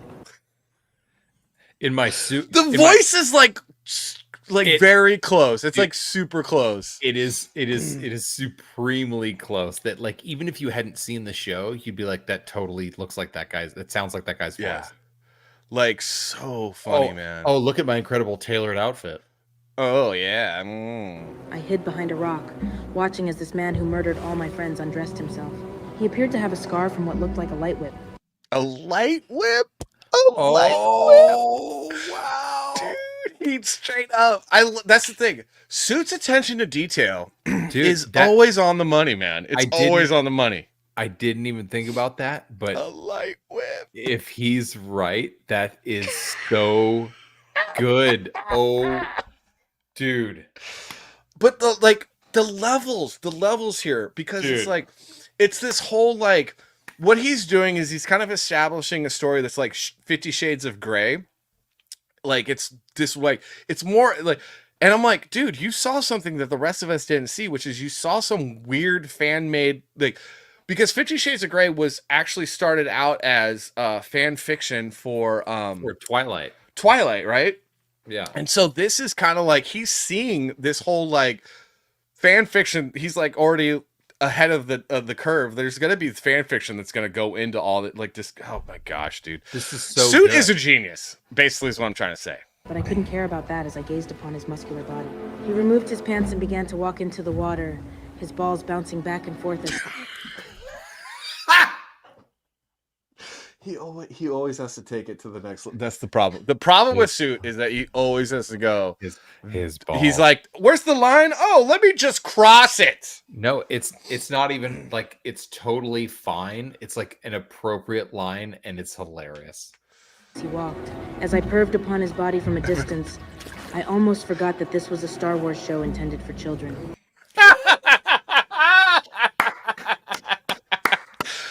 Oh man, dude! Oh my god! Ooh, forgot that this was for children. Yeah, dude. So did Leslie Squarehead. Oh my god! Oh my, yeah. Seriously. I need more water and a Coke. and not the kind of coke that Disney executives do. You can't do that anymore. There might be some executive fentanyl in it. I'm not Nick Rekieta, everyone. I'm not Nick Rekieta, okay? Then I remembered, this is a Disney Star Wars show, and their intention is to pervert children. A quick rage of anger swept over me. Their intention is to pervert children. Jeez. Okay. Okay. Well, it is the truth. I wanted to kill him, but then I stopped to perv some more. I felt her eyes upon me as I swam in the water. No consent was given to be gawked at in this way, and if our genders were reversed, this entire scene would be frowned upon. Dude, seriously, 100% accurate. Like, if the roles were reversed or the genders were reversed, it would totally, they'd be like, oh my gosh, oh, you can't do that. That's not, you know, and it's like, okay, if it's not good for the goose, it's not good for the gander. Dude, this is so funny to goose and gander at. To goose and gander at. Does he get goosed later? My eyes left his body for but a moment, and in doing so, spotted his lightsaber. I felt her gaze leave me and focus upon the only other long, hard shaft that any... Dude, I have to pause it during the inappropriate things because this is inappropriate. Okay, this is so very good. inappropriate. It's so good though. I could eat a sandwich while watching this. I know, right? This is actually more entertaining than this episode was. Than episode 6. I mean, this is more entertaining than episode 6. Watching this with like unbelievably unreal inner monologue is so much more entertaining than whatever they presented, where you're like, what the hell is going on? It's a lot funnier. Any woman would look at. Slowly, I creeped up to it, wrapping my fingers around the shaft. My grip firmed as I raised it towards my face.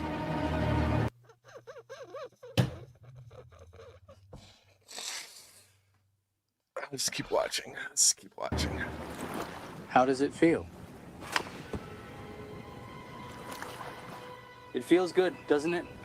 I don't know what you mean. And that was actually in the show, but it just works. So, you know, go with it, right? Actual dialogue. To hold one in your hand again. To hold one in your hand. It feels good. It feels good to hold one in your hand again, doesn't it?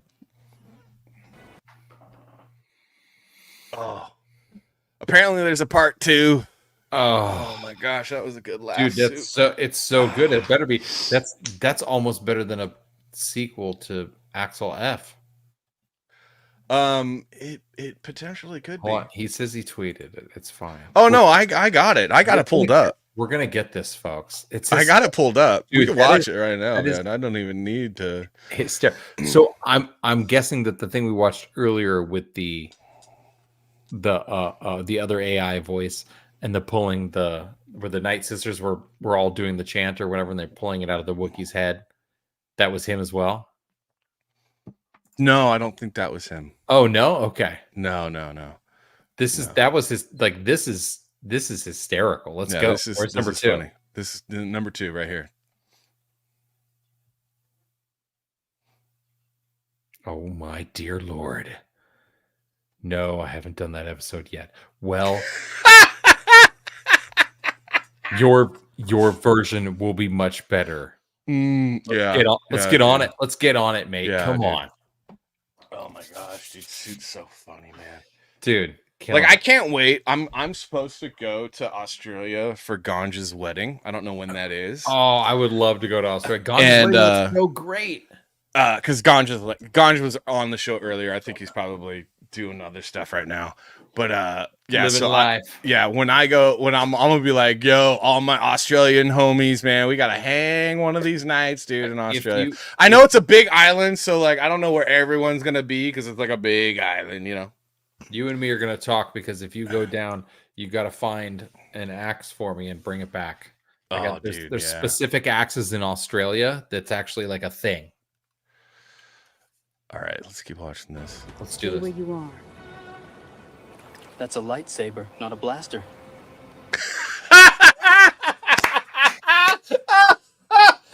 And that is exactly what I was thinking when she aims it, because he's still in the water, like a good, like at least basketball court height length away. And she aims it at him like, I'm gonna shoot you. Like, this is a blaster. Like, what? Who wrote this, man? Who wrote this? I like, it's one thing to really lay on like, oh, she's inexperienced, but it's another thing to be like, she doesn't know what universe she's in.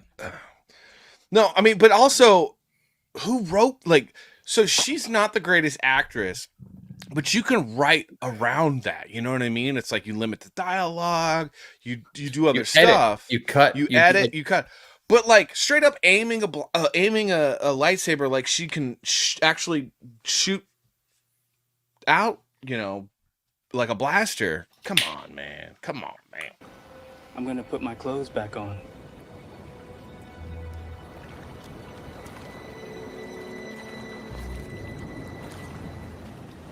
She's like, oh yeah. Pew pew pew pew pew pew pew pew pew pew. Yes, that's all me. Yes, I've that's been all blessed me. with many a gift. Your dark thoughts are justified. Oh, okay. All right, when's it get funny again? It should be non-stop comedy, Suit. Non-stop. No, I'm just kidding. Come on, Suit. Yet hours earlier, your enemy. Now you're wondering how I can read your mind. I can. I'm that good. I'm that good. Your body betrays your brain. Now, here's the thing that I'm having a hard time is like, what is real and what is fake at this point? Because the AI is getting crazy good, dude. It's very It's close. getting crazy good. We're in Australia. I will tell you, you know what we're going to do is we're going to start a Discord for members only once we get monetized, and then I'll divulge more information because I don't want to, like, you know, dox or anything. But I'll tell you this much. It'll be in the areas where most of the people are at. I'm only human, Yes, you are. and it's been a while. That can change. Am I supposed to just listen to my body's needs and wants? Wants? Wait, this is Disney. They are tempting me. It's your body, not mine. We must resist our urges. It's the only way we can fight back against what Disney is doing. Oh my god. So I love how it went from like straight up comedy, and then number 2 he's like, no, this is dark comedy, because this is getting dark. I'm gonna say what they're actually thinking, and you're gonna laugh, and then you're gonna realize, oh dear, this is what they're actually thinking. Oh, slut. I wasn't always. Slut. I can read your mind and your being is glowing. You need to resist your urges. You removed your clothing. Did you hear the sound effect? I did do that. I did remove my clothing. I did, yeah, it's true. I got naked in front of you. I did do that. That was Disney's plan. That was Disney's plan. They made me your enemy. We could change that. Oh, could we change that? I don't know. This is getting weird now. Yeah, it Start is. anew. But it was a weird scene to begin with, man. It was a weird, super awkward, cringy scene. It was like this whole thing. so awkward. It was so painful. Like, what is going on? We could begin a new relationship. You and I? You and I? That one was too. It was too on the nose. It was too on the nose. It was a little too on the nose, but it was still the first one. The first one made me laugh a lot. Dying, like a lot. I laughed. Appreciate it though. Still appreciate it. Yeah. Honestly, keep it up. Keep doing what you're doing. Yeah, it was funny, dude. What is up with the? So we got Suit, we got Campbell, supposed to be on the nose, and Meta. Well, look, then it's better than anything I've done for Acolyte, so there's that, which hasn't been anything. Yeah, no, Suit, you're a talented dude, and also, especially the first one, the comedic timing on the first one was just the chef's kiss, man. It was really good, dude. Like really good. So good. Hold on, let me get rid of this. What other? I had another piece of. Oh, today, an epic thing happened. today across, as they say, across the pond. Across the pond. Across the pond. Where all the limeys live. Where all the limeys live. So Cypress Hill actually fulfilled the Simpsons prediction and performed with the London Symphony Orchestra. It actually happened. Like, seriously, dude, like, the thing about The Simpsons is, like, it was always a show about what could possibly like it was always just like, yeah, this would never happen because life would be too ridiculous, but it might happen because we are ridiculous human beings, and it's all happening. And well, the thing is that Cypress Hill has reached a point, and we're kind of at it like a nostalgic point. They were popular enough, and we're at a popular enough nostalgic point that they're like, we can actually do this. Like, we could actually get this set up. So 28 years after The Simpsons aired its 1996 episode Homer Palooza, which featured a joke about the hip-hop group accidentally ordering the orchestra, possibly while high, at a festival. Cypress Hill eventually bands together with the orchestra perform their hit Insane in the Membrane. So they have then actually put together an actual album where they performed, not album, but performance. They performed their album Black Sunday, as well as other hits, at Royal Albert Hall. That happened tonight. I think it happened hours ago. So remember, Be Real previously told the BBC that the idea of performing with the London Symphony Orchestra is something that we've talked about for many years since the Simpsons episode first aired. So it's very special for us, and it's coming off the heels of our 30th anniversary of Black Sunday. So honestly, it's so great that they actually did this. We will be getting. It's crazy though. It's just sure crazy we'll be getting. Think about it. Tomorrow we'll be getting footage, and maybe next week we can see some footage of them actually doing it. But here is. Hold on a second.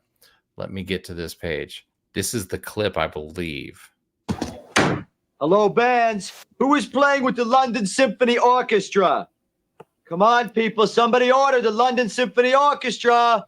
Possibly while high. Cypress Hill, I'm looking in your direction. Hey, man, did we order an orchestra? What's up with this orchestra, man? Where'd the orchestra come from? I don't know, man. You didn't tell me about this, man. You gotta do something. Yeah, we think we did.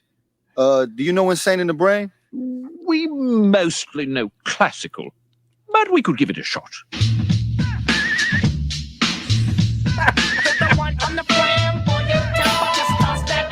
Oh my god, this is real life! This is now real life! That is hilarious. Oh my gosh, dude, I can't believe I live on this planet. You know, I thought that as growing up kind of a metalhead, when the album S&M came out from Metallica, where they played with the San Francisco Symphony Orchestra, it was like, whoa. And this is, I guess, the sound I've been waiting for my whole life. This classical met with absolute metal, which then turned me on to a bunch of European power metal and orchestral metal and crazy stuff. But this idea is so great and was so original at the time and incredible. And I can't even imagine the videos that we're going to see tonight and or tomorrow on the internet. Hold on. Let me just do, hold on. We're going to do, this is happening right now, folks. Cypress Hill. London Symphony Orchestra. It's the second thing that's popping up. Everybody's talking about it. But what we need to look at is videos or images. Black Sunday with Colorado Symphony. Okay, so they tested it out. I believe. Oh. Okay, hold on a second. I think I've got a video for us here. Give me 1 second. Let's go ahead, and I'm going to stop sharing this. And I'm going to share this. All right, check this out. Where'd it go? There it is. Do we have to pause though so we don't get nailed? You know, for... Oh, there's a ginger in there. How cute. Dude, look at this space. There's a ginger. A ginger. Oh, dude, this is going to be great. This is them rehearsing. They're like, okay, so Cypress Hill's going to come in and they're going to teach you how to play Insane in the Brain. You do realize that this is what is the tell for the end of Western civilization, is when this stuff starts happening. These people are so talented, bro. And they're we like, go from two. Sorry, we go in two different directions. We either are gonna go to the new Victorian age, or we're just done. We're just done. Or it's the other way. This is the cross. Cypress Hill with London doing that. This is Oh, here we go.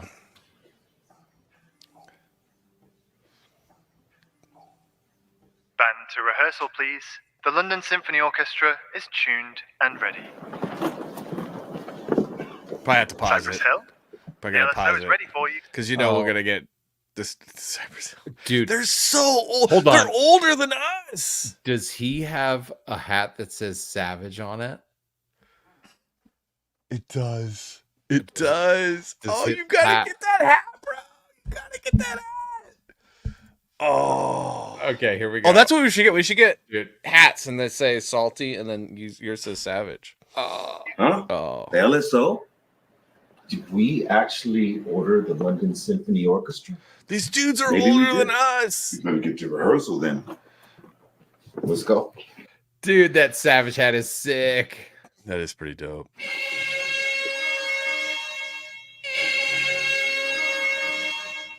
Dude, that happened today.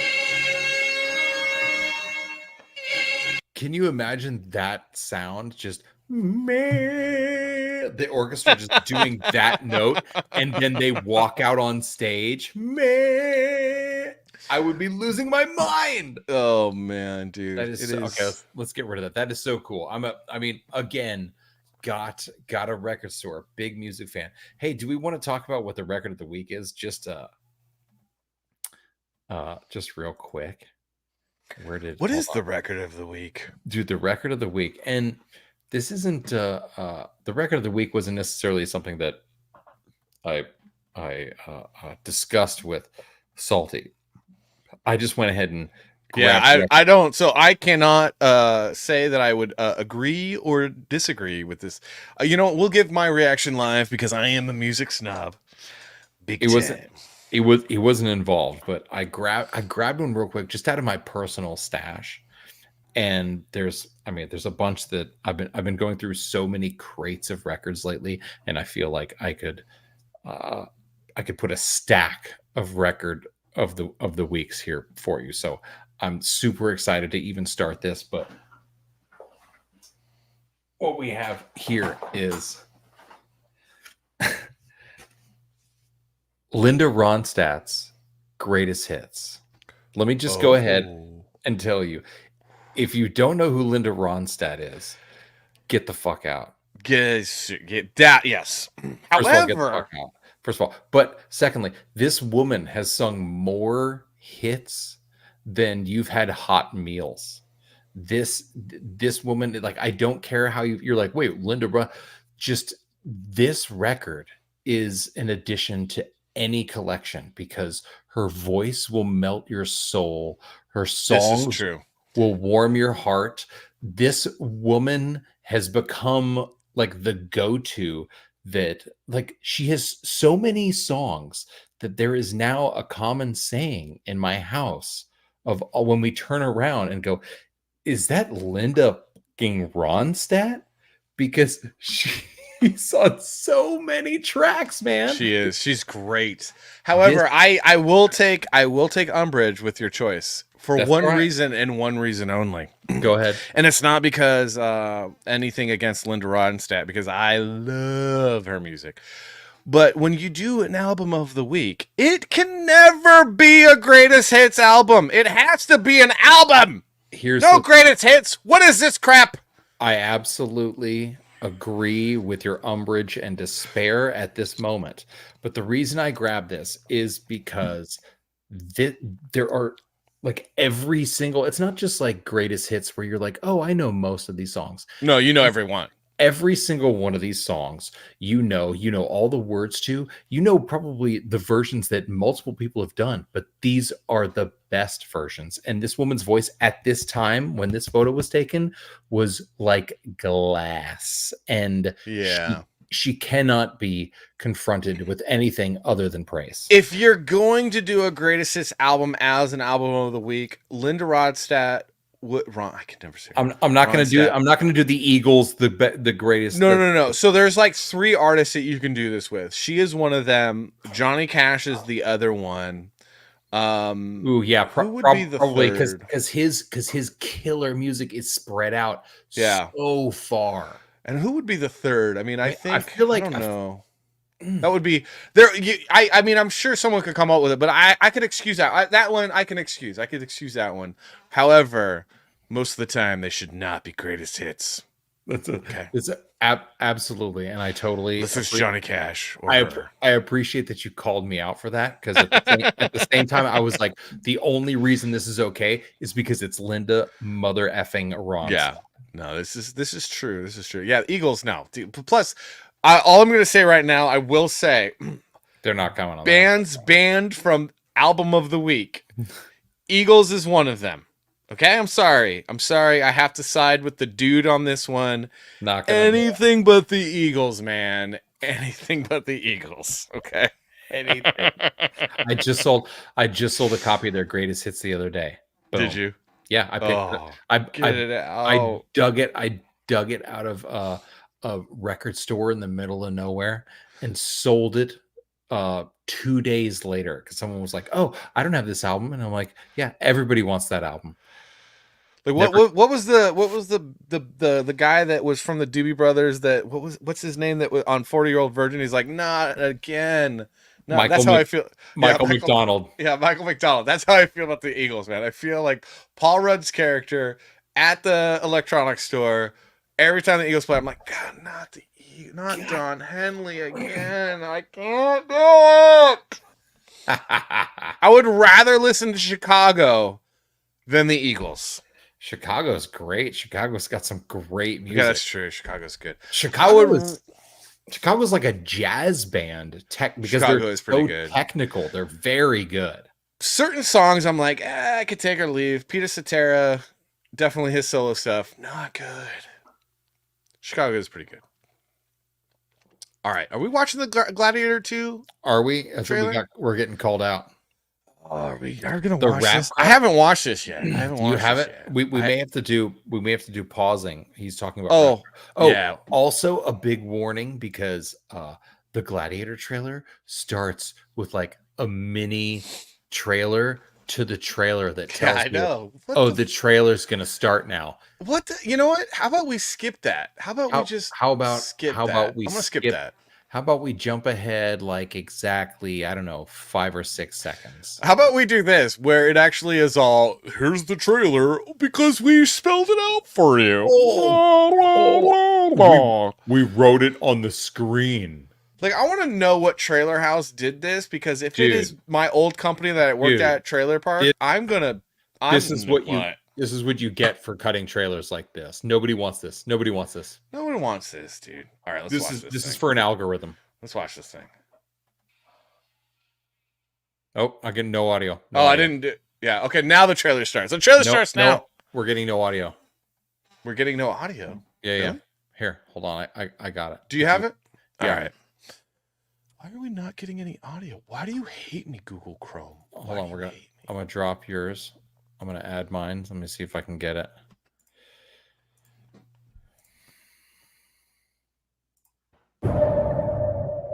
I remember that day. I never forgot it. That a slave could take revenge against an emperor. Where were you born? I don't know. The movie no one You're asked not for. at all You should probably pause it. We gotta like will be cut my it up, right? Who are you? So Denzel's in it. I'm Denzel motherfucking Washington. I mean, I do like Denzel Washington. I'm not gonna lie. I mean, he's great, and I feel like I don't know. It feels like it might be. I will say, out of the place. script he read had to be good for him to sign on because he gets to pick and choose at this point, right? Yep. And it's not like he's desperate for anything. Well, he read the script and he was like, "Oh, I'm gonna put my spin on this. Hell yeah!" Yeah. So maybe the script's good. Who knows? Okay.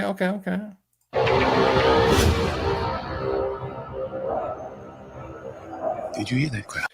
The cinematography, you couldn't do this movie unless the cinematography was absolutely top notch, because Gladiator was unreal from a cinematography standpoint.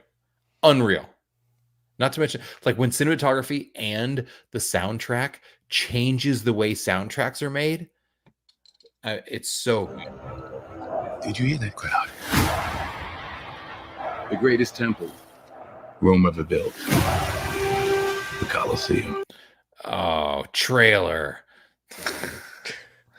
But okay, so this is back when they used to fill the Colosseum with water and do the sea battles, which is crazy when you think of how the Colosseum was built and that there's all these other divided cells underneath, and that they were able to pump up and put water, like tons and tons of weight of water, over the top of all of that construction and those cells and various things that are underneath. I like, this is where we would get into like some conspiracy theories, but I am a person that believes both the Egyptian Empire and the Roman Empire were far more advanced than we even can comprehend. And the movies don't even show how far advanced that they were. I mean, the Romans had indoor plumbing, guys, and then that technology got lost in the medieval times. And didn't get picked back up until modern times. So yeah. I mean, anyway. what do I even do with all this shit? I mean, yeah. Because this is what they believe in. Power. Like, so all the buildings and everything are all like clay looking and disheveled, and like their clothes are like robes. And it's like, I think that they were we don't even know, because buildings, like, you look at our modern buildings, like you go to New York City and you're like, oh, the Empire State Building, and it looks disheveled, and it's like a little over 100 years old. So you're thinking like air and you know, air degrades, right? And then you have wind, and so I don't know, man. I imagine a world of a Roman Empire far more advanced than what we see in movies, like far more advanced. Roman concrete is also extremely famous for its longevity, and it's because of they think they've discovered that it's because of the particular volcanic ash that they used within their mixture. It actually Roman concrete not only is super hard, but if a crack is developed, it will heal itself. Like when water goes on it, it will almost like, you know, like a cut on your skin, it will slowly heal itself. So, like, I'm a crazy person that thinks that Egyptians may have had some vehicles that they flew around on. I don't care. What? Come at me. What? Yeah. What?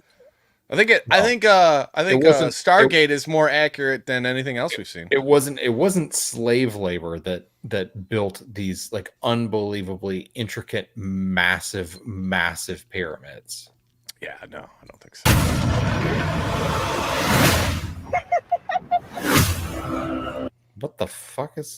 What is even going on here?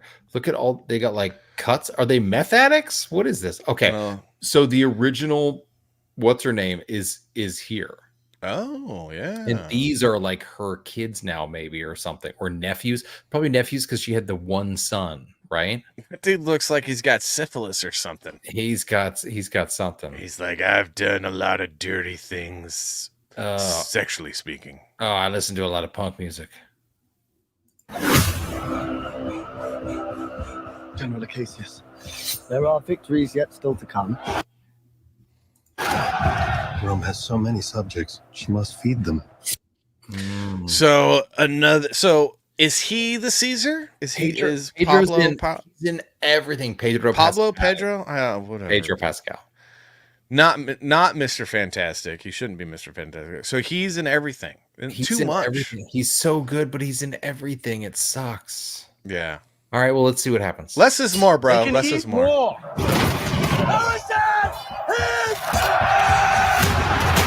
Shoot that guy right there. Shoot him. What am I even watching? It's going from like the Gladiator to the wars, back to the Gladiator. Well, yeah, okay. Valid point. The gladiators into free men. You have something in you. I knew it from the start. Did you now? So he's the Gladiator. Who's this guy? That wages. I don't know. Who is this guy? He's the newcomer. He's a newcomer on the scene. The thing is that when you saw Russell Crowe, you were like, yeah, this guy. Absolutely. Yeah, this guy, I'm like, does he work at the vape shop? In Echo Park? I think this guy works at the vape shop in Echo Park. He's like the guy that's like, I'm trying to get a residency at Spaceland. I want to get a residency at Spaceland. My bad. That's what I'm trying to do. It's Spaceland. Oh my God. You got to live in LA to know Spaceland. Yeah, if you're not from LA, and that's really funny if you're from LA. Sorry, guys. Spaceland. Wow. But yeah, he's like, he didn't even work. Like he part-time works at the vape shop. He mostly works at the sandwich shop next door. But this guy, this is the star. I mean, I guess they paid for. So Suit says it's a guy named Paul Mescal. Ooh, Paul does he? Do we drink mezcal with him? Mescal. Whatever. I don't know. He looks like a guy trying to get a gig at the Spaceland. All right. Well, we're gonna keep going. Let's see. It's your gift.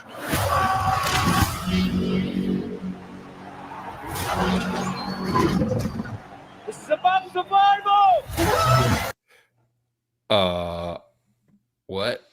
What?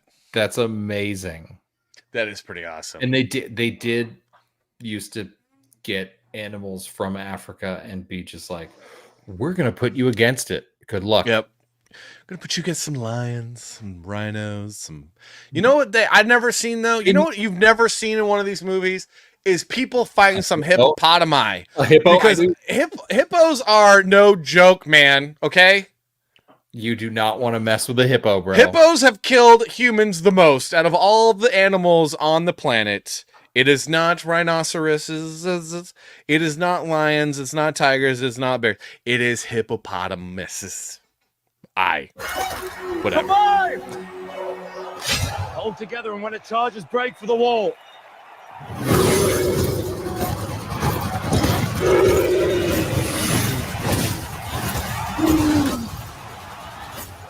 Like, here's the thing. I'll pause it real quick. So one of the things that Gladiator inspired was a lot of video games. Like there was Gladius. I think there was like, and I still there's a new game called Those That Are About to Die Salute You, which is not a really great game on PC. Is this going? This is the thing. Is like you're doing a sequel on a movie that was so groundbreaking and so wonderful and so just beloved. So good. That people were just like, we're gonna make video games, we're gonna do spin-offs, we're gonna do all kinds of stuff. Just the nature of the culture and the interactions and just how the story moved. They're like, we're gonna base different video games off. It could be they're like, oh, we're gonna make them Egyptian, or we're gonna make them Mesopotamian, or we're gonna make them Byzantine. It doesn't matter. The exact same storyline is used over and over. And not that this was original, but it was done so well. It was the better Spartacus. I mean, really what it was like Spartacus done right. It was. You didn't need to remake Spartacus. You just needed to do Gladiator, and it was great. And I mean, did you ever play Gladius? Such a good video game. It was Xbox One, PS3, I think, PS2. Oh, really? PS2, PlayStation 2, Xbox One. Really good. That was a really good game, man. That was a really good game. Anyway, okay. Let's watch this. What could I give you that would satisfy this fury? Entire Roman armies. Too much. The general will do. So Pedro Pascal plays the Caesar? The Caesar? Yeah, I think he appears to be the general that is trusted. Gotcha. I need to only give it a push. We make it out alive. All right. All right. Yeah, this music sucks, Suit. It does, bro. There's so many. Yeah, the music eek, and it's just like, yeah. This is that dominant shot. The guy walking. He's just this is just me against the world, facing everything. They do it actually. They show a few of them. You saw it at the very beginning of the trailer, and you see it now. But the music's terrible, man. Well, so bad. Trailer music. They're trying to grab people who aren't even the audience for this. You would get a good song. This is not even a good song. There's no emotional connection now. Like you've completely taken me out of the mood. All right. Hands on the mausoleum floor. Blood stains the Coliseum doors. Oh, it's a Jay-Z.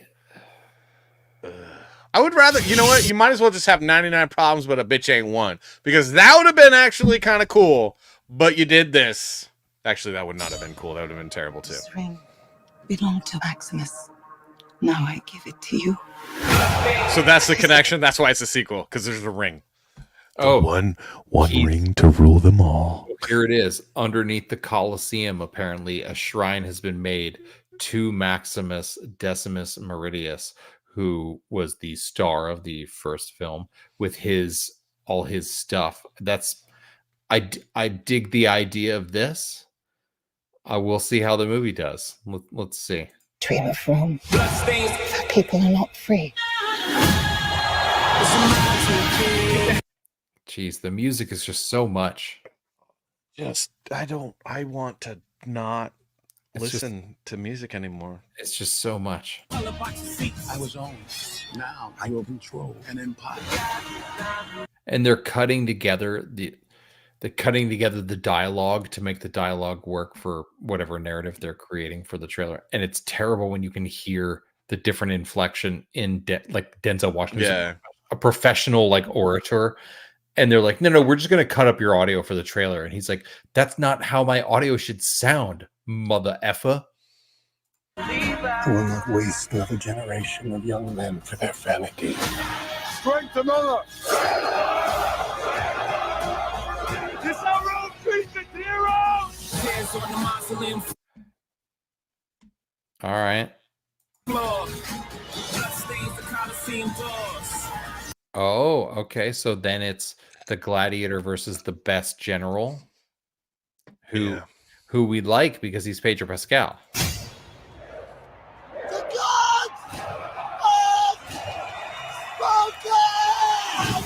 Oh my gosh, I didn't realize that.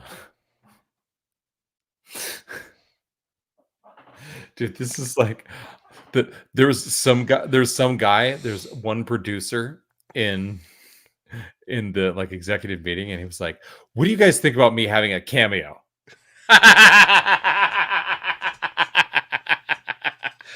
Oh man, You guys think, yeah. they're like, I don't know about that. He's like, you guys know that I put in like $600,000 to this, right? They're like, probably more. You'd have to be like in over $1 million. This guy's probably a star of the film. I'm kidding, but this is just like this is like Richard Simmons. You know what this is? This is on the level of Acolyte episode 7. Fatma!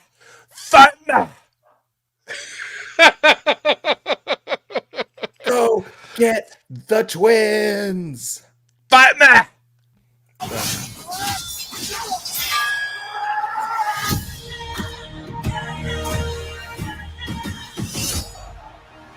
Ooh, we're gonna get a decapitation on that one. Yeah, that looks terrible. That looks terrible. Wow, that is the ugly. That is the ugly. That's rough. All right. Rough. So we probably 2 more things. We had one more news thing that we want to talk to you guys about, and then we wanted to watch one last trailer. You want to read that news thing while I step aside for a second? Which one?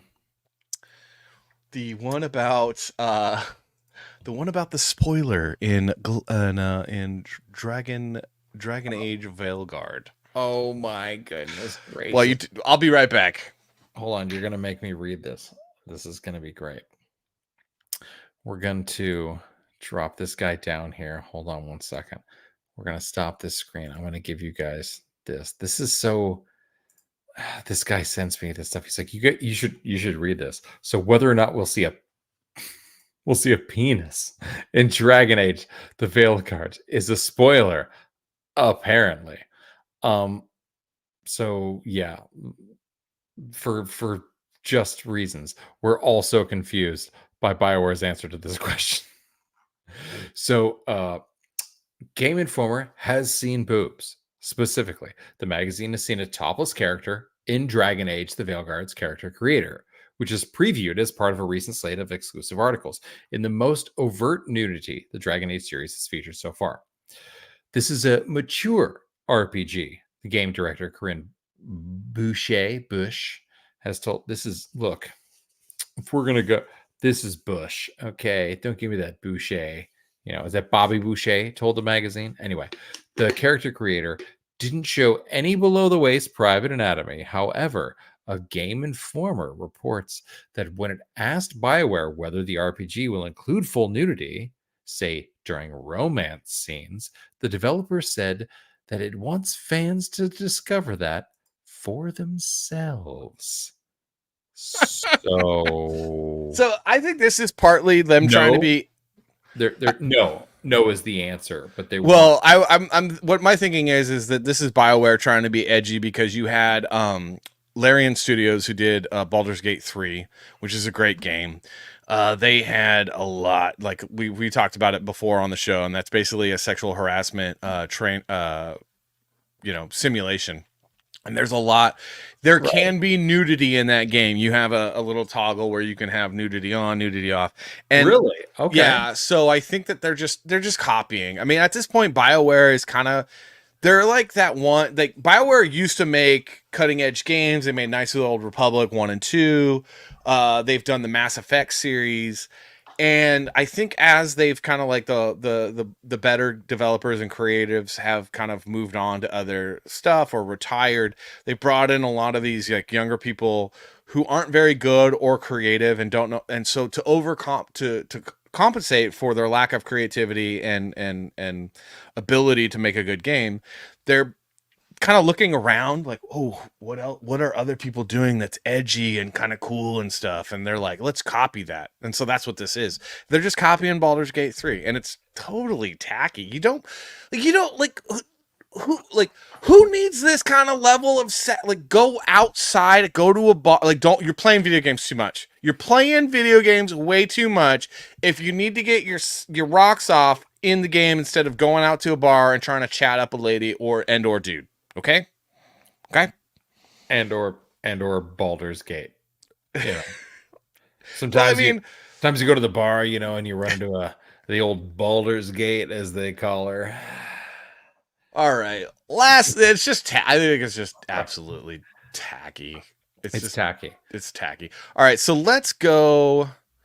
Let's see. Let me pull this up. This will be maybe our last thing before we, get to the end. So X-Men 1, number 1. So we're getting an X-Men new number 1. They have a launch trailer. Officially kicks off from the Ashes era. Ooh.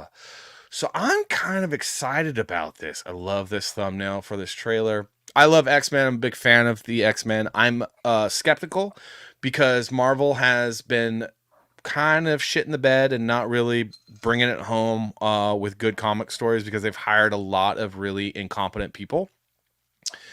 But I'm hoping. So let's take a look at this trailer. It's the first time either one of us has seen this. So we're not getting audio. I'm not getting audio, dude. Are you hearing that? Nope, we're not hearing it. Oh, dude, are you serious? What is going on? How about that? You hear that? I'm in Chrome. Oh, you know why? I'm a silly person. Wait, hold on. Sorry, guys. He's a silly person, guys. How about this?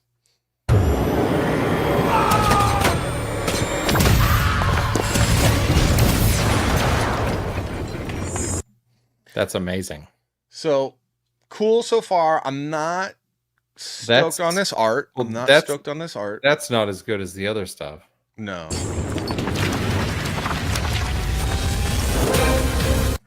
That looks cool. This looks well drawn.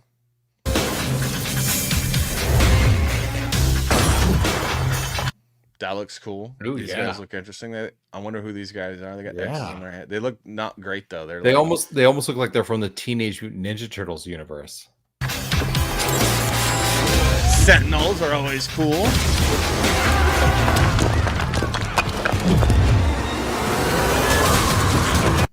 Yeah, this art's not bad. I wonder who the penciler and inker are. Oh, yeah, some of them are really good. Because I'm not gonna lie, man, I'm kind of digging this I like style. the in the background choking the oh person yeah, who's, like, right there. Yeah.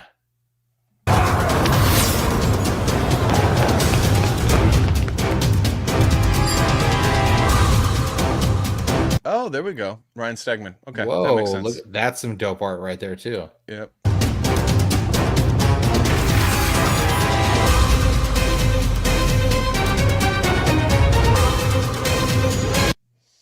But the X-Men remain.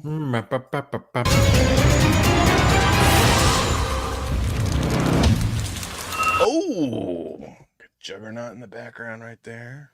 Is that Juggernaut? The Juggernaut, bitch.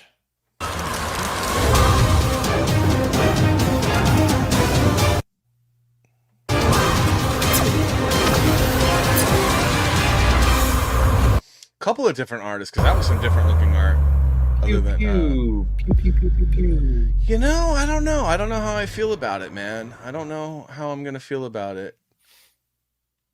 I think I'll check it out for sure. I definitely will. I don't know. So for comic books, for me, I usually wait now until I can get the graphic novel to read it. But because we're doing the show, I'm like, oh, maybe I should get a little bit ahead of the curve and just like, you know, get number one and see how it is and see if I like it. Maybe. Yeah. Maybe. Might. The suit agreed with me. A little Foot Clan action. They felt little Foot Clan. Yeah. Yeah, there was that teenage. I didn't know what it was, but as soon as he said Foot Clan, boom. Yeah. So yeah, okay, man. I don't know. So that was another reboot, Andrew. Here's the thing: is like, it would be nice to get stuff new, but it's the X-Men, so it always, if you do it right, it's gonna be good. There's always a lot of story with the X-Men. It's just the universe that, you know, has been created over the decades isn't bad, and there's always, it's a treasure chest, man. There's always something in there of value if you write it well. It just depends on if the writing's going to be good at the end of the day. And with Marvel, again, it's like it's a gamble, because Marvel's, man, they've hired a lot of bad writers, and they've gone really woke, and they've really leaned in on the DEI stuff. And it's unfortunate that they haven't just focused on telling really good, compelling stories. It really is. Rated teen, which it should be. I don't know. I love the X-Men universe. Always have. Actually, I just got this like a couple weeks ago. I own every single one of these floppies from when I was a kid in the 90s, because I loved X-Force, especially Rob Liefeld's run on X-Force. But because I don't want to bust them out of the, you know, of the bags and ruin them, because, you know, I have a lot of X-Force comics. I decided to get the what are these called again? These when it's not the graphic novel, it's the big, you know, the phone book. The phone book. Yeah, it's basically the phone book. It's the entire run. The omnibus. It's called an omnibus. I've been reading this, and I'm like, you know what? I still love it, man. I still love this universe. X-Men, X-Force. I kind of wish they would do an X-Force movie, and I'm kind of sad that we haven't seen that yet. And I'm kind of wondering why, because especially with the success of Deadpool. Yeah, dude. Oh, check your DMs. What? We're trying to wrap up, bro. We're trying to wrap up, bro. Check your DMs, bro. It's like, hey, settle down. Settle down, suit. Look, we're taken. Oh, he just said, Brett. Oh, okay. Let's check this out. Let's read this. Wait. I need a second. Hold on. Pull that up. Hold on. I'll be right back. I need a second. What's that? Wait, what is this that you sent me, Sue? I don't know what I'm looking at. What am I looking at, man? This is all I got. This is what you sent me, bro. What am I missing? I don't know. I'm excited about it. I mean, I am. I really am. And for other comic books, if you guys want a comic book that you haven't checked it out yet, I got issue 2 right here, and this will be shipping out next week, guys. Silence Do Good. If you haven't checked it out yet, try it. Issue 1 is in the stores. The link will be in the chat. Go to the next page. Sorry, dude. I'm trying to sell my book right now. Server 2? Is that the... Go to the next page. Yeah, I don't know, man. I don't know how to internet, bro. Like, I'm not a fan of dumb websites. So, if it's not on the first page, next page, like what? Page 1, page 2, all pages? This is a really bad website. Changes at the X. Okay, let's see. Let's look at this. Changes what the X-Men are all about. Oh no, that does not make me feel comfortable. Let's read this. For more than 60 years, we followed our favorite mutant team as its added members relocated to different parts of the globe, split and schismed, perished and resurrected and expanded at furious pace. So much so that there are now enough X-Men to form a football league, not simply a football team. What are we doing with the 13 X-Men? Add like 100 more. Changes baked into the firmament of X-Men's world. Okay, so what's the...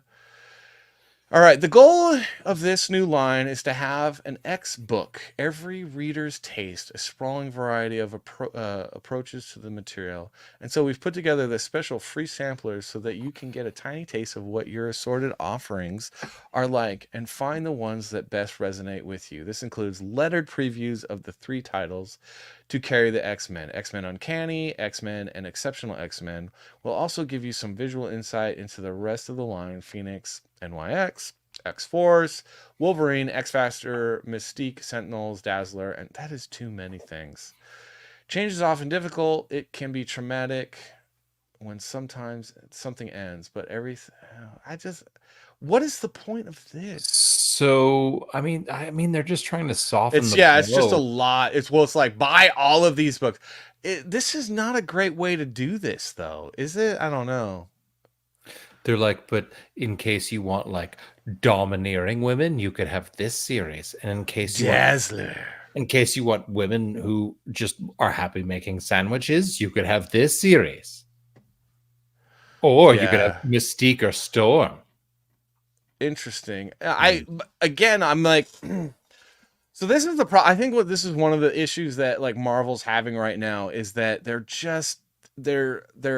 diluting the market with the same stuff, and it's like, I honestly think at this point with manga just taking over comics and completely totally dominating and kicking their butt, like you go to the bookstore now and it's like the entire aisle is like manga. It's like manga, and then it's like, here's Western comics, here's Marvel and DC.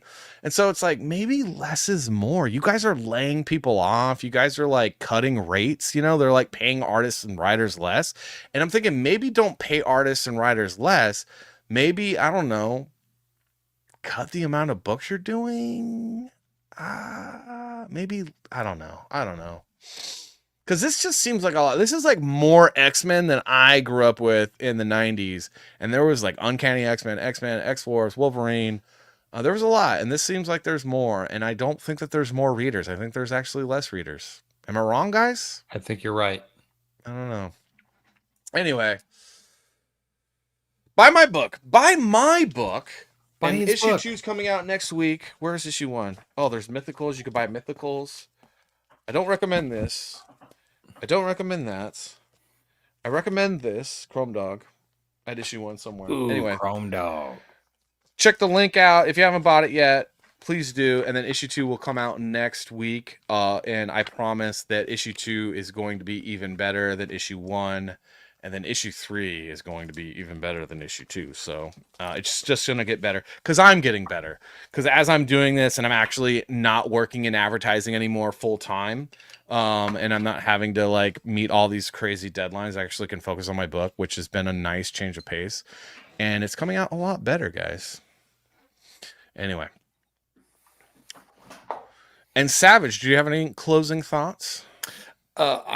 Man, I had a hell of a time tonight. This is the reason we do this is all because we used to sit at the bar in an undisclosed location in Los Angeles and just do this. And it's so funny because I'll get 3/4 of the way through and I'll be like, whoa, we're not just sitting at the bar doing this. I know, right? We're just man. We're doing this over the interwebs now. Like, this is wild. It's so fun because it's really just, well, once we get into it, it's just us chatting and the chat. Although I do have to, the third and fourth wall of this whole thing is the chat, and they are so hilarious. Like, from day one, we have had an absolutely stellar chat. Yeah, it's been great. It's been a good time. We would ask you guys, please like and subscribe. Come to the YouTube channel, hit that subscribe button. We are trying to get monetized so we can do this. Out. We would love to do this more times a week than we do and just give you guys a lot more content if we can. And hopefully eventually we'll start having some interviews and having other guests on and stuff and make it a lot more fun. We do thank you guys for being here. Really do appreciate it a heck of a lot. It really means a lot to us that you would take your time to come see what we have to say. And there's a link to Savage's store for his amazing beard balm. I do highly recommend it for beards and ashy elbows. I thank you very much. It's getting the amount is getting lower and lower because I'm also kind of like selling it to people that listen, Suit, you're not the only one watching. We have a lot of people watching on X, okay? You're not the only person here. Unsub so I can sub again. He says, dude, yeah. And seriously, if you guys haven't followed Suit yet, follow him. That video, he makes a lot of funny videos. Some of them are very tawdry and naughty. And he is a bit of a detractor. But he's a funny guy. And we appreciate you being here, dude. Like, seriously, for real. Yeah. Thank you much, everybody. Super appreciate it. Hope you like the top 5 because we love doing the top 5. What are we going to do next week? We don't know. We always plan it like the day of. So... We haven't figured it out, but as long as you unsub and then sub again and then unsub and sub again, like, it's fine. Like, we'll figure it out. But thank you so much. I think we're ready to wrap it up. I mean, I'm ready to. I got stuff going on tomorrow, man. I got a record store to run. Got a record store to run. We got freaking plants to sell. Dude, it's gonna be great. Tomorrow's gonna be fantastic. I'm excited. But today was awesome. Talking about getting 80s again, talking about some Star Wars, even though it's terrible, talking about some Beverly Hills Cop. I mean, we're keeping it real here on the Salty and Savage Show. We appreciate all of you for showing up and enjoying all this with us. And especially the folks on the other side of the world, our Australian crew. Like, get out of here. This is fantastic. We got so many Australians. I love it. It's my second favorite country outside of America. It's my second favorite country. All right, so I'm going to see if I can shut this down. Appreciate everybody. We're going to take you out with the hottest theme, Salty and Savage theme.